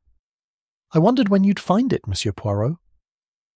Evelyn stood at the top of the stairs, her figure illuminated by the flickering light from above. But there was something different about her now. Her black dress was torn at the sleeve, her gloves gone, her face streaked with rain. In her hand gleamed a revolver, small but steady. Sharp's hand went to his own weapon, but Poirot lifted an arm. "Do not move!" Evelyn descended slowly, her gaze fixed on Poirot. "You shouldn't have come down here," she said softly. "He made this place for secrets. It's only right that it ends with one more." Poirot's tone remained calm. "Mademoiselle, you have killed enough to protect ghosts. Must you now kill truth itself?" Her eyes flickered, not with hatred, but with something close to sorrow. "Truth?" she whispered. "There is no truth left, Monsieur Poirot. Only the versions we can live with." The gun wavered slightly in her hand, and for a heartbeat Poirot saw the frightened child beneath the mask, the girl who had been raised on silence and cruelty. Then, before anyone could move, a gunshot cracked through the cellar. The lantern shattered, plunging them into darkness. When light returned, Sharp's torch sweeping frantically across the stone, Evelyn was gone. Only the revolver lay on the ground beside the open doorway, and beyond it the faint echo of retreating footsteps. Poirot bent to pick up the weapon. The barrel was cold. "She did not fire," he said quietly. "Someone else did." Sharp stared at him. "Someone else? From where?" Poirot's eyes moved to the crates, one now half open, a corner splintered by the bullet. Inside, beneath a layer of letters, was something that had not been there before. A sealed envelope, the handwriting bold and unmistakable. Poirot lifted it slowly, reading the name written across it. Hercule Poirot. The wax was fresh, the ink still glistened. "Mon ami," he whispered, "the game is not finished after all." Outside, the church bell struck midnight, its sound carrying over the square like a warning. The murderer had not escaped. They were still here, still watching, and somewhere in the fog beyond the cellar steps, another death was waiting to be claimed. The envelope in Poirot's gloved hand felt oddly heavy, as though the weight within it were not paper, but intent. The wax was still pliable, the handwriting precise, Sir Reginald Hartwell's own. And yet the man had been dead for days. The ink, when touched, smeared faintly against Poirot's fingertip. Fresh. Impossible. He did not open it at once. Instead, he turned slowly, scanning the cellar's narrow shadows, the slick stone walls, the faint sway of the lantern's fractured light. Every detail, every breath, every sound was examined and catalogued by those little grey cells that, once set in motion, never rested. Inspector Sharp's voice broke through the silence. "Well, are you going to open it?" Poirot did not look up. "In good time, mon ami. But consider, a dead man cannot write a letter, and yet, here it is. Ergo, someone wished me to find it, yes? It was placed not days ago, but tonight, while we descended these stairs, meaning our murderer was, or is, still among us." Sharp's hand went to his revolver. "You think she—" Poirot raised a finger. "No, no, do not leap like an English grasshopper. Mademoiselle Gray may have fled, but she did not stop to pen careful handwriting and seal wax in the dark. Non, someone else plays the final note in this symphony of deceit." He broke the seal at last, the crisp sound echoing unnaturally in the narrow chamber. The note inside was brief, written in a trembling hand. "Monsieur Poirot, should I die before dawn, know that the key does not open what you think. It unlocks the mirror, not the door. Poirot read it twice, then closed his eyes. "Ah," he murmured. "At last the melody finds its refrain." Sharp frowned. "The mirror? What in blazes does that mean?" Poirot's gaze drifted toward the far corner of the cellar, where dust hung thick upon a warped, gilded frame leaning against the wall. He had seen it before, dismissed it as an ornament among forgotten things. Now he crossed to it and ran a hand along its edge. The surface reflected faintly, distorted by age and grime. But behind the glass, a faint line, a seam too straight to be natural. "Fetch me a chisel," Poirot said quietly. Sharp hesitated but obeyed. A single strike splintered the frame, revealing a shallow compartment behind it, narrow, deliberate, hidden in plain sight. Inside lay a thin ledger, bound in dark leather, its pages brittle but legible. Poirot lifted it delicately, dust motes spiralling like ghosts around his hands. The first entries were business records, dull and meticulous. But as he turned the pages, the handwriting changed. Fluid, intimate, desperate, they were confessions. Names, dates, amounts. People Sir Reginald had blackmailed, many of them now prominent or disgraced.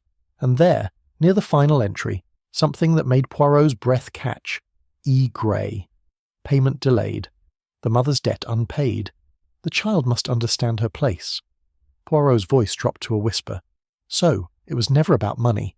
It was about control, about ownership. Sharp leaned over his shoulder. "You mean he kept her here? All her life, because—" "Yes," Poirot interrupted softly. "Because she was not merely a reminder of the past. She was its collateral." He turned another page, and a folded scrap fluttered free. Poirot caught it before it fell.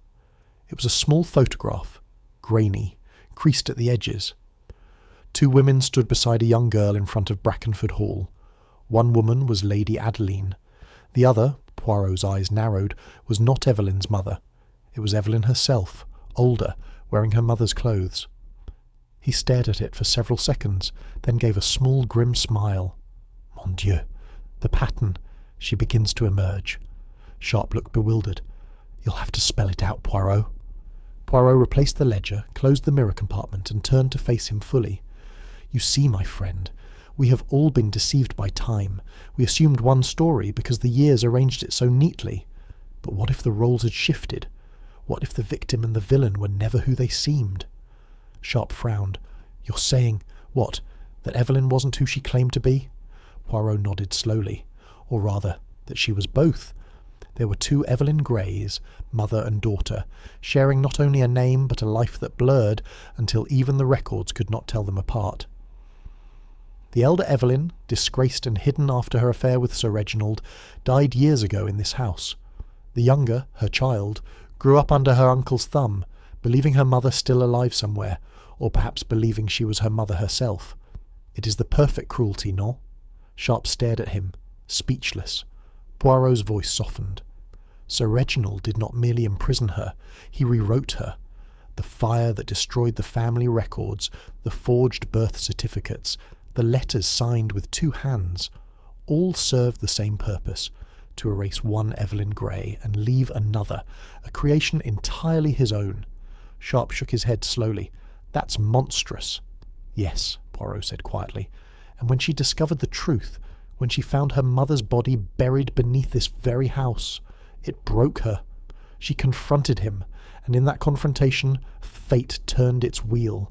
He fell, and the daughter who had been made into her mother became the thing he always wanted, a killer moulded in his image." The lantern sputtered, casting fleeting shadows across the stone. Poirot's gaze drifted toward the narrow staircase. "But there is more still. Someone else knew. Someone who feared that, if the truth came out, their own secret would follow." Sharp's tone sharpened. "You mean Finch?" Poirot hesitated, then shook his head. "No. He's too simple, too frightened. No, it was Lady Adeline. She kept the charade alive, even after the real Evelyn's death. Her guilt chained her to the lie. She became the girl's guardian angel, the silent presence in Sir Reginald's letters. But guilt, my friend, is a poor shield. When the girl began to remember fragments, the face of her mother, the scent of lavender in her hair, It was Lady Adeline who guided her rage, not away from the truth, but straight toward it. He fell silent. Sharp exhaled slowly, absorbing the enormity of it. So they all played a part. As they always do, Poirot murmured. Every crime is a collaboration between what is done and what is allowed. He replaced the letter and the photograph into his pocket, his movements careful, reverent. Now, he said, we must find Mademoiselle Gray before she's found by another. She's no longer a suspect. She's a target. They ascended the narrow stairs, the cold air biting at their faces. Outside, the fog had thickened again, swallowing the street lamps until only pale circles of light floated like will-o'-the-wisps above the cobblestones. Poirot paused at the threshold, his senses sharpened by the silence. Then, faintly, from across the square a sound reached them, a piano playing in halting, uneven chords. Sharp frowned. At this hour? Poirot's expression turned grave. Non, mon ami, that is no coincidence. Sir Reginald's music room. He played each night before he died. Someone wishes to remind us of him. They followed the sound to the house opposite, its windows faintly lit, the door ajar. Inside, the melody drifted through the hall, thin and ghostly. Poirot advanced slowly, each step measured. In the drawing-room a single candle burned atop the piano, and there, seated before it, her hands trembling over the keys, was Evelyn Gray. She looked up as they entered, her face pale but strangely peaceful. "You were right, Monsieur Poirot," she said softly. "The mirror showed everything." Poirot's gaze fell to her lap, and froze. Resting across her knees was the missing velvet box, open now, the ivory buttons gleaming under candlelight. But this time there were 9. He whispered, almost to himself, "Ah, the pattern completes itself." Evelyn smiled faintly, a single tear tracing her cheek. "I found the last one," she said. "It was his." Then the candle flickered, guttered, and went out, plunging the room into darkness. Poirot's voice, low and calm, broke the silence. "Mon Dieu, the circle is closed, but not yet broken. The end, she is near, but the truth, she waits still to be named."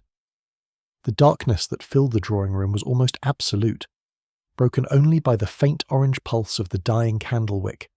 For a moment, no one spoke. Poirot's outline stood motionless in the gloom, his breath measured, his eyes catching what little glimmer of light remained from the street beyond. Evelyn Gray sat at the piano, her fingers resting lightly on the keys, the open velvet box beside her gleaming faintly, the 9 ivory buttons like silent witnesses to a truth still unspoken.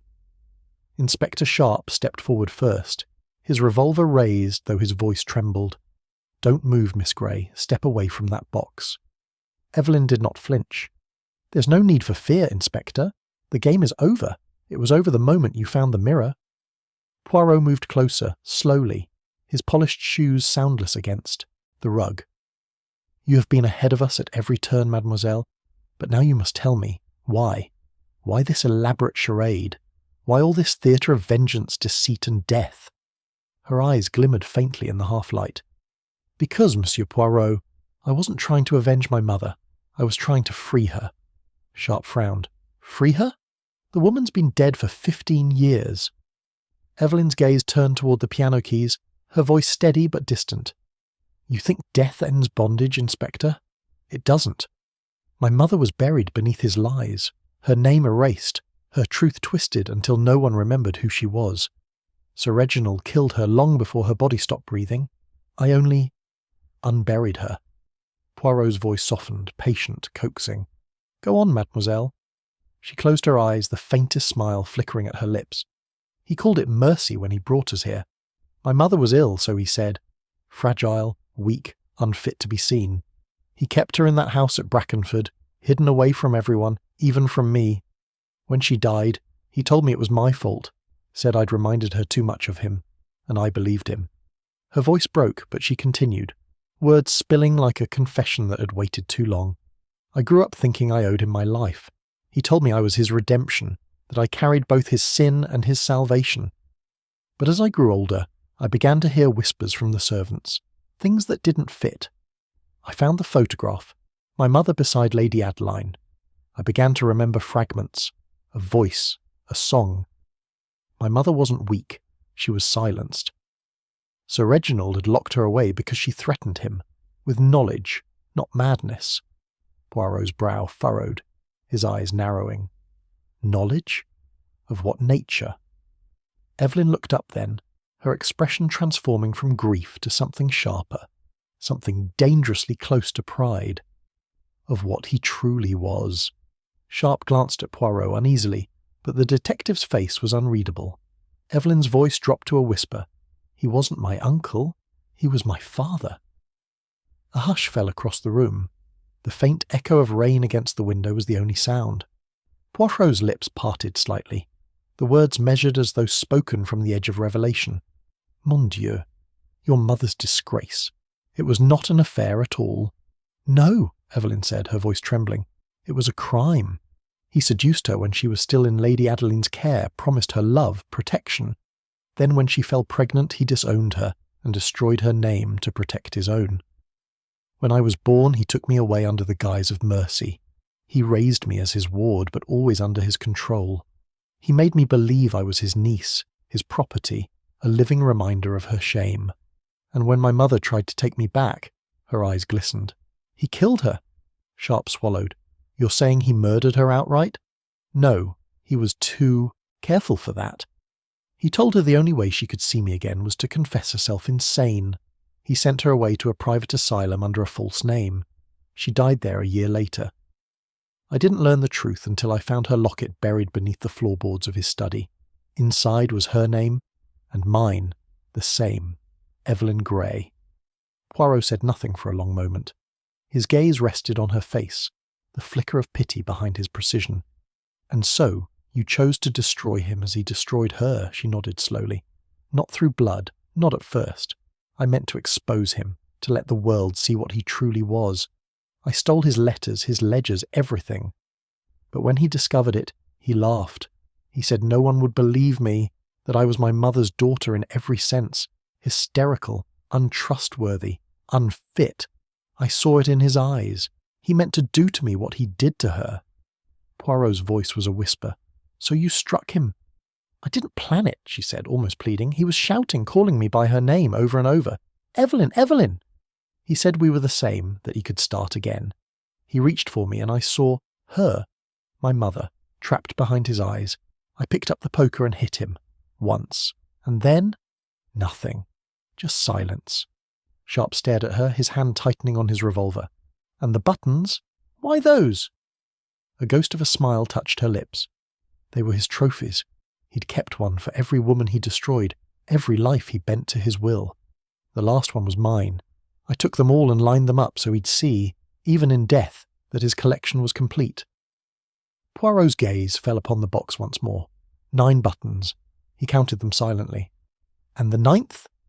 Evelyn's expression darkened. His. Poirot tilted his head slightly. You removed it? No, she said softly. I carved it. Sharp's voice broke the silence. Good God! But Poirot only closed his eyes briefly, exhaling as though some long-hidden piece of the puzzle had finally clicked into place. So that was his true legacy. Not wealth, not scandal, but obsession.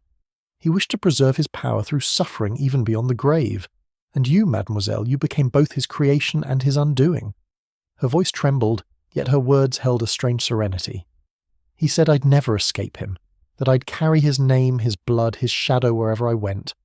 I suppose he was right, but at least now, the world will know what he was. Poirot's tone grew gentler, almost compassionate. And yet, in killing him, you did not free yourself. You fulfilled his prophecy. You became what he always intended, his reflection. Evelyn looked at him then, tears brimming in her eyes. Then tell me, Monsieur Poirot, what should I have done? Tell me what justice looks like when the law protects men like him. Poirot's silence was heavy, deliberate. He did not answer her. Instead, he stepped forward and closed the velvet box, his hand resting over it for a moment as though sealing something sacred or damning within. Finally he said quietly, Justice, mademoiselle, is not always found in the courts. Sometimes it exists only in remembrance. You have given your mother that much, but vengeance, it leaves only ghosts. Her gaze softened, and for the first time her voice lost all defiance. "Then let the ghosts have me." Before anyone could stop her, she pressed a small object into Poirot's hand, a pendant, delicate and old. Inside it was a faded photograph of her mother. "She used to hum when she brushed my hair," Evelyn whispered. "He hated the sound." Then she turned, stepping back into the shadowed hall, her footsteps fading into silence. Sharp took a step forward. "We can't let her." Poirot raised a hand. "No, my friend. Let her go. There are some prisons that no cell can match." He stood alone before the piano, the final chord still echoing faintly in the air. The candle had burned to its base, its light a trembling ghost. Poirot looked down at the pendant in his hand, then at the closed velvet box. "The motive," he murmured softly, "was never hatred. It was inheritance, the sins of one generation carved into the heart of the next." Outside, the fog thickened again, curling through the empty square.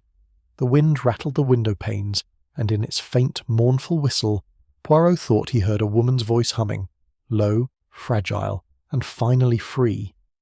The night deepened over Kensington Square, heavy and airless, the fog moving like a living thing through the narrow streets. In number 19, only one lamp burned, its faint golden glow spilling across the study, where Poirot sat in absolute stillness. His reflection shimmered dimly against the window pane, twin to the detective himself, one inside, one outside, both waiting. The velvet box lay upon the desk, its lid shut tight, the 9 ivory buttons gleaming faintly through the sliver of light.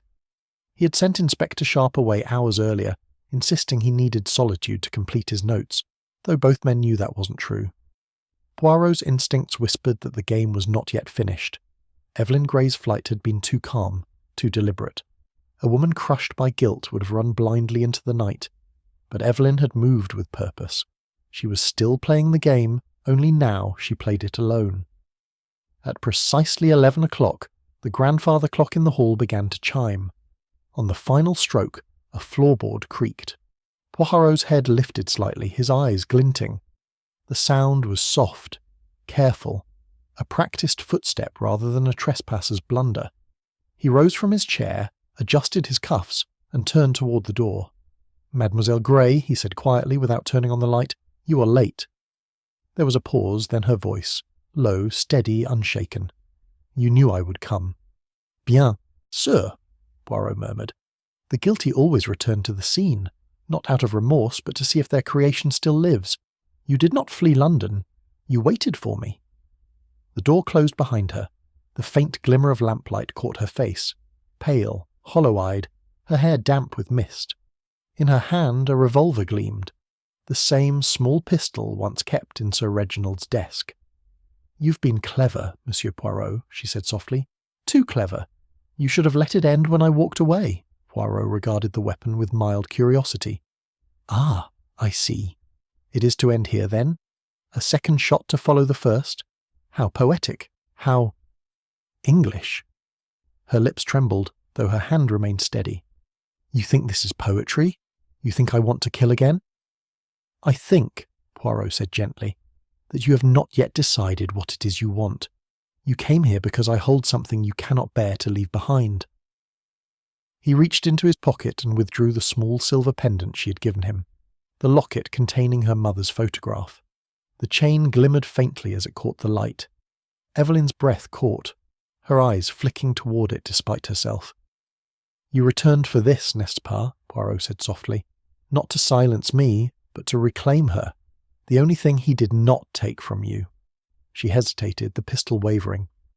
"You think you can talk me down, that if you speak long enough you can reason away what I've done, but you don't understand. You can't." "Ah, but I do," Poirot murmured, stepping forward slowly. "You killed not for vengeance, but for release, and yet you have found none. That is why you are here. You thought killing him would end the story, but instead it began a new one, written by your own hand." She shook her head sharply, voice trembling. "No, I ended it. You're the one who won't let it die." Poirot stopped only a few steps away, his tones soft, persuasive. "Then allow me to prove to you that it has not yet died. There is still one thing you do not know, one truth even Sir Reginald failed to see." Her eyes narrowed. "Another of your riddles?" "Non, mademoiselle. A revelation." He gestured toward the desk, toward the closed velvet box. "You see those buttons? 9 in number, but Sir Reginald collected 7. You took the 8th, his. The 9th, however, was never yours to find. It belonged to another." Her brow furrowed. "What are you saying?" Poirot opened the box and turned it toward her. The faint glow illuminated the buttons, each identical, yet now rearranged. "Look closely," he said. "This one here, slightly smaller, carved not from ivory but from bone, human bone." Evelyn's eyes widened. "No." "Yes," Poirot said softly. "The missing relic of your mother. He did not merely keep mementos of his cruelty, he kept her. The last button was carved from her remains, proof of his madness, of his need to possess. You see, he did not destroy your mother to hide her shame. He preserved her, as he did everything he claimed to own. That is the monster you killed, mademoiselle. Not a man, but a collector of souls." She stared at him, her breath shallow, her hands trembling now. The pistol drooped slightly at her side. Poirot's voice deepened. "You were right to hate him, but if you end another life tonight, your own or mine, you will make him eternal. He will win again." Something in her expression shifted, a flicker of comprehension, of horror at the truth now fully revealed. The revolver slipped lower, hanging loosely from her fingers. Poirot extended his hand. "Give me the weapon, mademoiselle. Let the story end where it began, in silence." For a moment she hesitated. Then her eyes filled with tears and she placed the gun in his open palm. Her voice broke. "You don't understand. I've carried his voice in my head for years. Even now I hear him. When I close my eyes, he speaks." Poirot set the gun gently upon the desk and looked at her with quiet compassion. "Then we shall drown him. Together." He reached for the fireplace poker and stirred the embers until they flared anew. The flames caught at the papers upon the grate. The letters, the forged confessions, the ledgers. All of it. One by one, he fed them to the fire, the orange light illuminating Evelyn's tear-streaked face. "Everything that bound you to him," Poirot said softly, "burns now. His buttons, his words, his trophies, nothing of him remains." Evelyn watched the flames devour the remnants of her past, her breathing unsteady but growing calmer. The weight that had shadowed her since birth seemed to loosen, the air around her trembling with release. And then, a sharp sound shattered the stillness, the creak of a step behind her. Poirot's head snapped up. From the shadows of the doorway emerged another figure, Lady Adeline Marbury, her face pale as porcelain, her eyes fever-bright. "Stop!" she hissed. "Don't burn it!" Poirot turned sharply. "Madame, you should not be here." Her gaze fixed on the fire, on the papers curling to ash.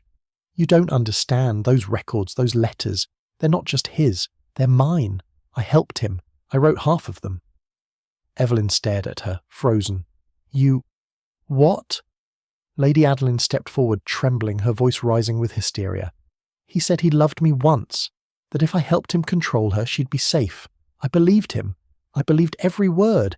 If you burn that, you'll destroy proof that he ruined me too." Poirot's voice cut through her frenzy like a knife. "Madame, you ruined yourself. You forged the past to preserve your name, but you cannot rewrite truth with ash." She lunged toward the fire, shrieking, and Poirot moved instinctively, catching her wrist. In the struggle, the half-burned ledger tumbled from the grate, scattering embers across the rug. Evelyn, eyes wide with terror, snatched up the poker and struck the flaming papers aside before they could catch. But the motion brought her face to face with Lady Adeline. The older woman froze, her eyes locking with Evelyn's. For an instant, time seemed to hold its breath. Then Lady Adeline whispered, "You should have died with her." Before anyone could react, she wrenched free of Poirot's grasp and seized the revolver from the desk. The shot rang out, sharp, deafening. Evelyn stumbled back untouched. The bullet had gone wide, embedding itself in the wall. Poirot lunged forward, disarming the trembling woman with surprising force. The pistol clattered to the floor. Silence fell once more, thick, echoing, absolute. Poirot straightened slowly, his expression grave but calm. And so, at last, the final act reveals itself. 2 women, both victims of the same man, both willing to kill to escape him. Lady Adeline sank to her knees, her strength spent.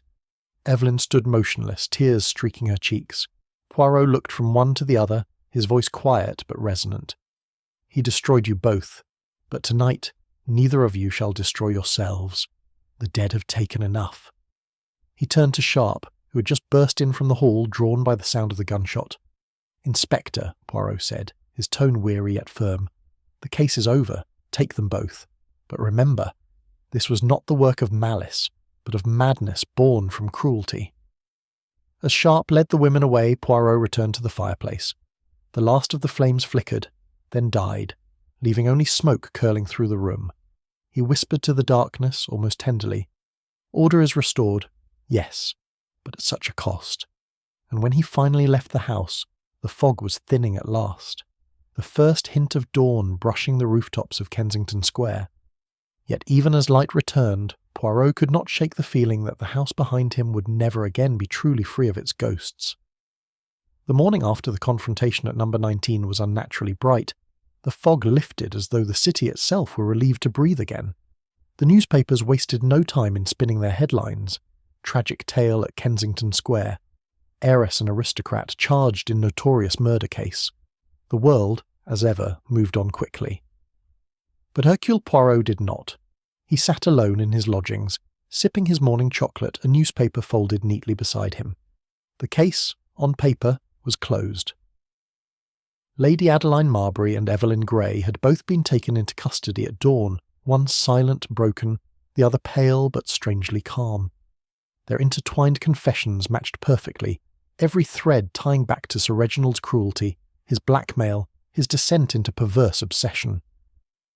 The buttons had burned, the ledgers were ash, the crime, it seemed, had consumed itself, and yet Poirot's little grey cells refused to rest. He turned again to the single surviving scrap of evidence Sharp had handed him before leaving the station, the letter found in the cellar, addressed to Hercule Poirot in Sir Reginald's hand.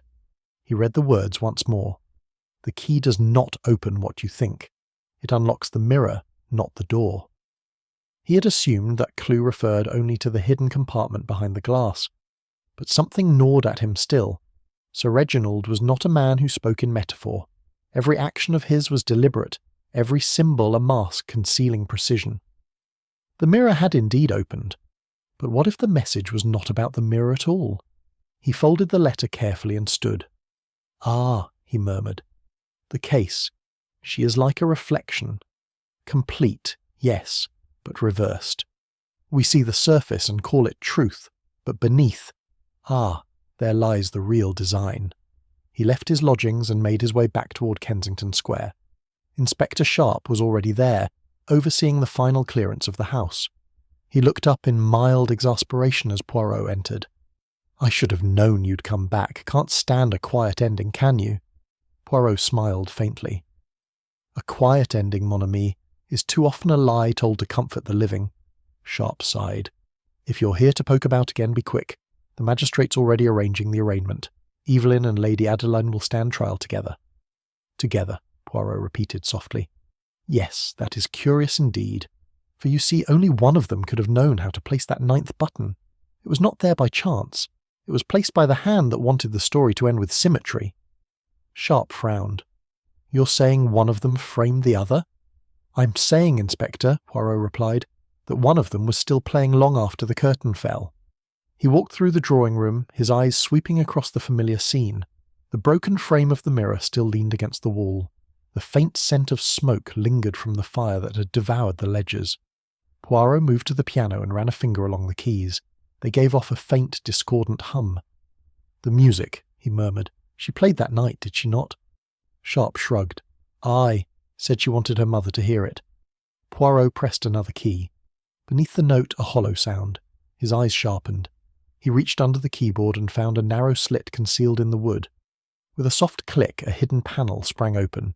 Inside, perfectly preserved, was a small black notebook, its leather smooth, its pages untouched by flame. Sharp stared. "I thought we burned everything." Poirot's voice dropped to a whisper. "Non, my friend. We burned only what they wished us to burn." He opened the notebook. The first page bore Sir Reginald's elegant hand, but the tone was unlike his earlier writings.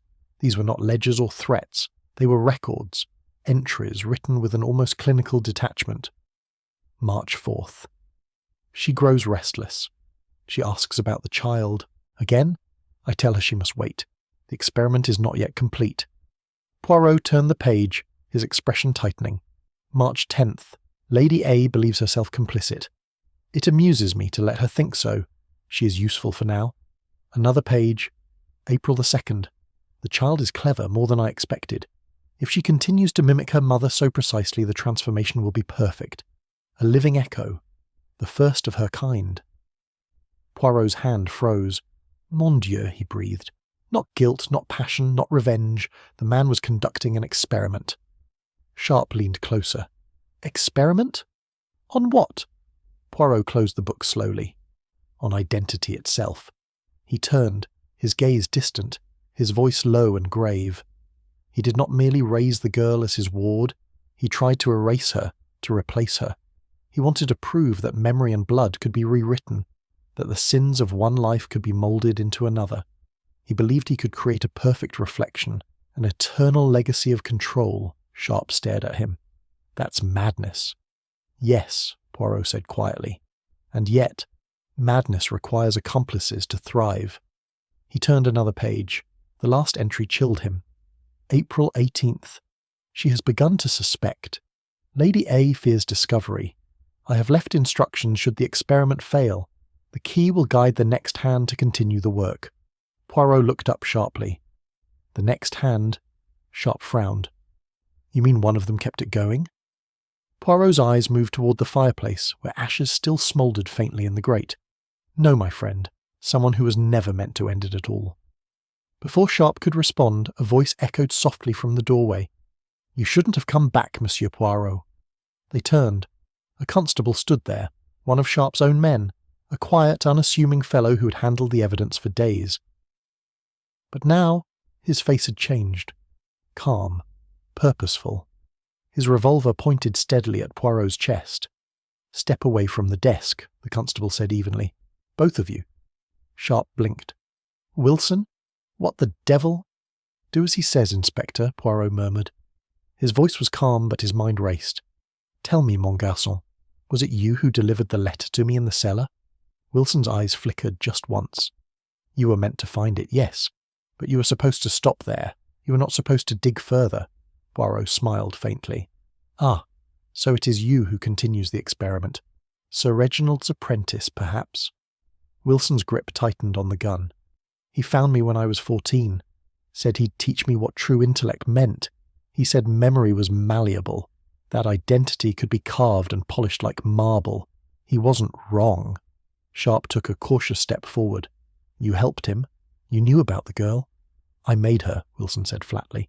The drugs, the hypnosis, the letters in her mother's hand. I was the one who kept her, believing. He taught me how to build a mind from fragments. When he died, I finished it. Evelyn Grey was the proof that we were right. Poirot's tone did not change. And when she killed him? Wilson's eyes flashed. She ruined everything.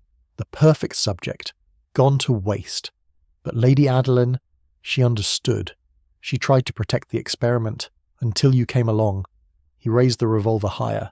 Now it ends properly. Poirot stood perfectly still. If you kill us, mon ami, you destroy what you claim to preserve, the final record of his genius.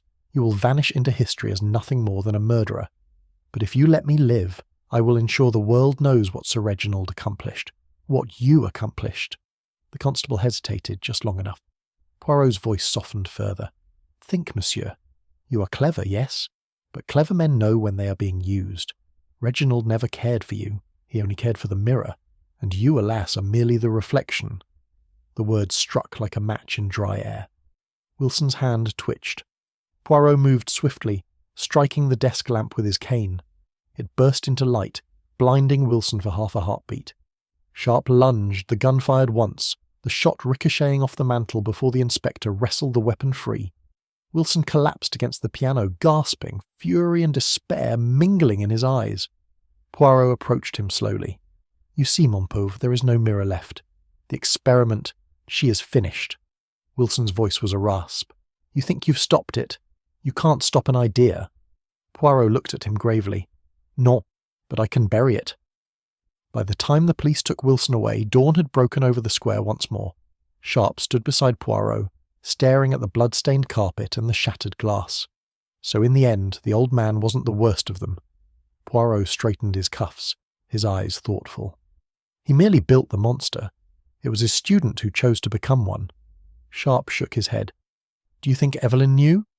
Poirot's gaze turned distant. Perhaps. Or perhaps she only saw her own reflection and mistook it for peace. He turned toward the door, his silhouette framed by the pale light of morning. "You see, my friend, in every crime there are two murders, the one that ends a life and the one that ends an illusion. This, I think, was both." As they stepped into the cold air of Kensington Square, the bells of St. Luke's began to toll once more, echoing through the dawn. Poirot paused for a moment, his breath misting in the light. He whispered softly, almost to himself, "The mirror is broken, but its reflection, she lingers still." And somewhere in the distance, faint and uncertain, a piano began to play. The bells of St. Luke's still tolled across the square when the constable's carriage disappeared down the road.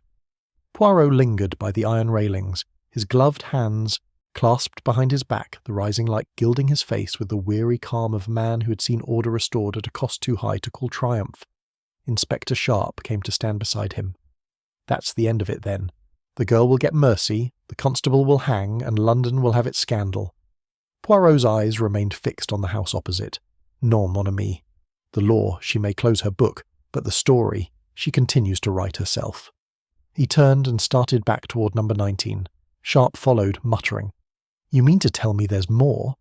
We've got the murderer, the mad apprentice, the evidence. What's left?" Poirot did not answer until they stepped once more into the dim, smoke-scented drawing-room. The fire was out, but the faint smell of burned paper still clung to the air. He walked to the mantel and rested a finger upon the single surviving object, the cracked ivory button that had rolled free during the night's chaos. "Tell me, mon cher inspecteur," he said softly, "why does this button bear no scorch marks when the others were turned to ash?" Sharp frowned. "Maybe it rolled clear before the fire took hold." But non. See the soot along one edge? It was placed there after the flames died. Someone wanted it found." Sharp looked puzzled. "What difference does it make? The case is shut." Poirot smiled faintly. "You English are so fond of your endings.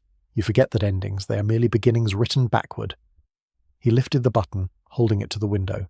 A faint engraving glimmered beneath the grime. Tiny, deliberate initials. Arsène Sharp leaned closer. "Adeline Marbury?" "Precisely." Poirot set the button down.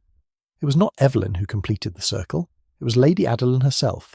She planted this one to ensure we believed the story ended with symmetry, to make certain that the guilt was shared, and her own hand, half confession, half revenge, would vanish beneath pity." Sharp shook his head slowly. "But she confessed to helping him. Why would she go that far if she meant to deceive us?" "Because she understood the theatre of morality," Poirot replied. "To confess a portion of sin is to control the narrative of it. She needed Evelyn to appear the monster, so that she, poor, deluded Adeline, could die a martyr to remorse. But when the constable tried to continue Reginald's work, she saw the opportunity to end all the mirrors at once." He walked to the piano, tapping one ivory key. A brittle click answered him. He pressed again, harder. The sound came not from the strings, but from within. Poirot smiled, lifted the keyboard lid, and revealed a shallow cavity where a single folded letter lay. He opened it carefully. "My dearest Adeline, if I fall, destroy what we began. The girl is too dangerous. But keep the key. There will always be another mind to mould." R.H. Poirot handed it to Sharp. "You see? Sir Reginald wrote, not of science, but of possession. The key he spoke of was not metal, it was knowledge. Adeline never burned this letter because she wanted another to find it. She lured the constable with promises of power, the same bait Reginald once used on her." Sharp exhaled sharply. "So she was the one pulling the strings after all?"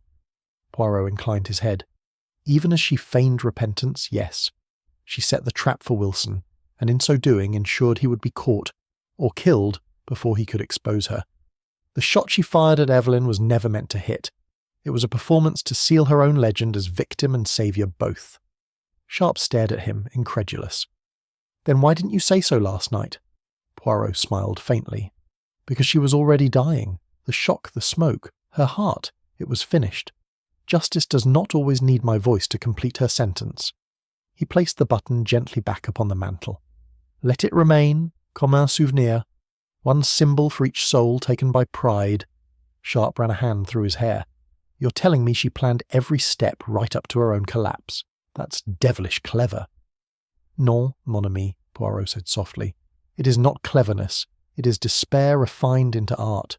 She could not live with her reflection, so she turned the mirror outward.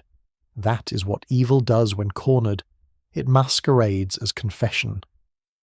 For a moment the room was utterly still, save for the faint ticking of the clock. Then Sharp cleared his throat. So, in the end, who truly killed Sir Reginald? Poirot's eyes lifted to the window, where pale sunlight now spilled across the glass. 3 hands struck him, though only one bore the weapon. Evelyn gave the blow, Adeline gave the cause, and Reginald, he gave them both their script. Voila, Inspector, the perfect crime, a murder committed by the dead through the living. Sharp let out a slow whistle. You'll have the court in knots with that. Poirot straightened his cuffs, a small smile playing at his lips. Ah, but the court will hear only what is needful. I shall say that justice has been served. The rest, mon ami, belongs to eternity. He moved toward the door, pausing only once to glance back at the piano. The cracked key he had pressed now rested half raised, as though waiting for one last note. Do you hear it, Inspector? He asked quietly. The silence. It is precise. Too precise to be peace. Sharp frowned. You mean you're not satisfied? Poirot gave a soft laugh. Satisfaction, my friend, is for the innocent. For the detective there is only understanding, and even that, it fades. Outside the square was awakening. Milk carts rattling, footsteps echoing, a dog barking in the distance. Poirot stepped into the light, his coat buttoned neatly, his cane tapping against the stones. Sharp followed a moment later, glancing once more at the house. She fooled us all, he muttered. Poirot's voice drifted back, calm and unhurried. Mais non, mon cher Sharp, she fooled herself. In every mirror she saw redemption, and found only repetition. They parted at the corner, the inspector heading toward the station, Poirot toward the Thames. The morning sun caught the river like glass. He paused on the embankment, gazing at the slow-moving water. From his pocket he withdrew the cracked ivory button, turned it once between his fingers, and then let it fall. It vanished with a quiet ripple. He watched until the circles faded, his expression unreadable. Order restored, he murmured. Yet somewhere, someone is already writing the next reflection. And with that, Hercule Poirot walked on, leaving behind the calm facade of Kensington Square, its secrets buried once more beneath the polite murmur of London morning. The fog had returned to London by nightfall, rolling in slow, silvery waves over the Thames as if the city itself were exhaling a secret it could never quite forget. Poirot walked alone along the embankment, his cane tapping a measured rhythm against the wet stone. The air was cool and heavy with the smell of rain and coal smoke. Above him, the lamps flickered, their reflections stretching long and tremulous across the dark river. He had dined in silence, declined invitations, and ignored the polite curiosity of the newspapers. Kensington Square was behind him now, at least so it seemed. The case, with all its pain and perversity, was over. The courts would do their duty, the stories would be told and then forgotten. Yet, as Poirot walked, a thought persisted, quiet and relentless, like the ticking of a clock in an empty room. There was something unfinished. He had felt it from the moment he dropped the ivory button into the Thames. The act had brought him no peace. The weight of it lingered. Not guilt, but dissonance, as if a single note in a melody had gone unresolved. At the next crossing, a carriage passed too close, splashing water across his shoes. Poirot stepped aside with mild irritation, brushing at his trousers. The driver offered no apology, but the light from the lamp above caught the side of the carriage, glinting on something white and round, a small ornate emblem inset into the door. Poirot froze. A button, not carved from ivory, but unmistakably in the same style, round, etched with the faintest initials, and though the carriage moved swiftly away, he caught enough to see what was engraved upon it. R.H. Mon Dieu, he whispered, his breath misting in the cold air. For a moment he stood perfectly still, the sounds of the city receding until only the river seemed to breathe beside him. He had destroyed the last of Sir Reginald's relics, or so he thought. Yet here, on a passing coach, gleamed a remnant of the same design. A copy, perhaps, or a continuation. He turned sharply, watching as the carriage disappeared into the fog. "The reflection returns," he murmured. "Someone, somewhere, preserves the pattern." He made his way back toward the square, his mind already reconstructing the detail he had missed. The constable, Wilson, had spoken before his arrest. Fragments, ramblings Poirot had dismissed as madness. "It won't end," Wilson had said. "He planned for this. The mirror doesn't break, it multiplies." At the time, Poirot had taken it as the delusion of a dying man. Now it seemed almost prophetic. He arrived at Kensington Square near midnight. The house stood dark and shuttered, already under the constable's seal. Yet as he approached, he noticed a faint light flickering from within, a candle, low and wavering, in the upper study. Poirot's steps quickened. The door was locked, but a small brass key lay on the step. He picked it up, examining it under the lamplight. The engraving on the handle was worn but legible, R.H. He turned the key. The lock clicked open with quiet ease. Inside, the air was still but faintly perfumed, something floral, sweet, and out of place amid the must of decay. The scent guided him upward, each step creaking beneath his weight. When he reached the study, the candle still burned on the desk, casting long, quivering shadows across the walls. And on the desk itself, resting beside the empty velvet box, was a letter, folded neatly, sealed with dark red wax, addressed, once again, to Hercule Poirot. His pulse quickened. Slowly he broke the seal. "Monsieur Poirot, you are too clever not to return. You see patterns even after they fade. You should know then that nothing ends. The mirror may crack, but the reflection finds new glass. You burned one house, but there are others. He taught us that the mind, once divided, can be built again. I will continue his work. You may call me what you like. Some would say I'm a student, others an heir, but you will know me by my mark." At the bottom of the page, drawn in ink so dark it seemed almost to bleed through the paper, was a single circle enclosing two letters, R.H. Poirot stared at the signature for a long time, the candlelight trembling across his expression. Then, carefully, he turned the letter over. The back was blank, save for a small indentation where something had once rested. A round object, about the size of a button. He set the page down slowly. A faint sound reached him from somewhere deeper in the house, a creak, soft as breath. Poirot turned sharply, his eyes narrowing. "Who is there?" No answer. Only the echo of his own voice and the slow drip of rain from the eaves outside. He moved toward the corridor, his cane poised, his ears alert. The air seemed to hum faintly, as though carrying the residue of something unseen. Then, faintly, the piano downstairs began to play. One note. Two. The same melody that had haunted the house before. The broken lullaby that Evelyn had played for her mother. Poirot's breath caught. He descended slowly, the sound guiding him through the darkened hall. The piano lid was open, the keys moving as if by invisible hands. The candlelight flickered upon them, casting the illusion of motion. But when Poirot reached the bench, no one sat there. Only a single object rested upon the keys, a button, this one carved from jet-black stone. The initials upon it were new. H.P. Poirot stood perfectly still, the faint notes dying away. His reflection wavered in the polished surface of the piano lid. Two figures, one real, one shadowed, staring back at each other. He picked up the button, turning it between his fingers. It was cold, too cold. He whispered to himself, "So the mirror chooses another side." A faint smile curved his lips, not of triumph, but of grim understanding. Then it begins again. He placed the button gently into his pocket, turned and walked out into the fog. The door closed behind him with a quiet finality. Yet somewhere within the house, a single piano key struck once more, as if in farewell. The mist swallowed him as he stepped onto the square, his figure fading into the pale silver gloom.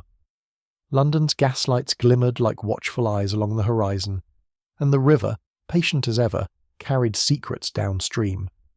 Hercule Poirot paused at the corner, his cane tapping once against the stone, and murmured, "Order may be restored, but mystery, it lives always in the cracks." The wind carried his words away into the night, and in the distance, faint as an echo, came the sound of laughter. Low, deliberate, familiar. Poirot did not turn. He merely straightened his hat, adjusted his gloves, and continued walking, his reflection vanishing into the fog, just as another shadow unseen followed quietly behind.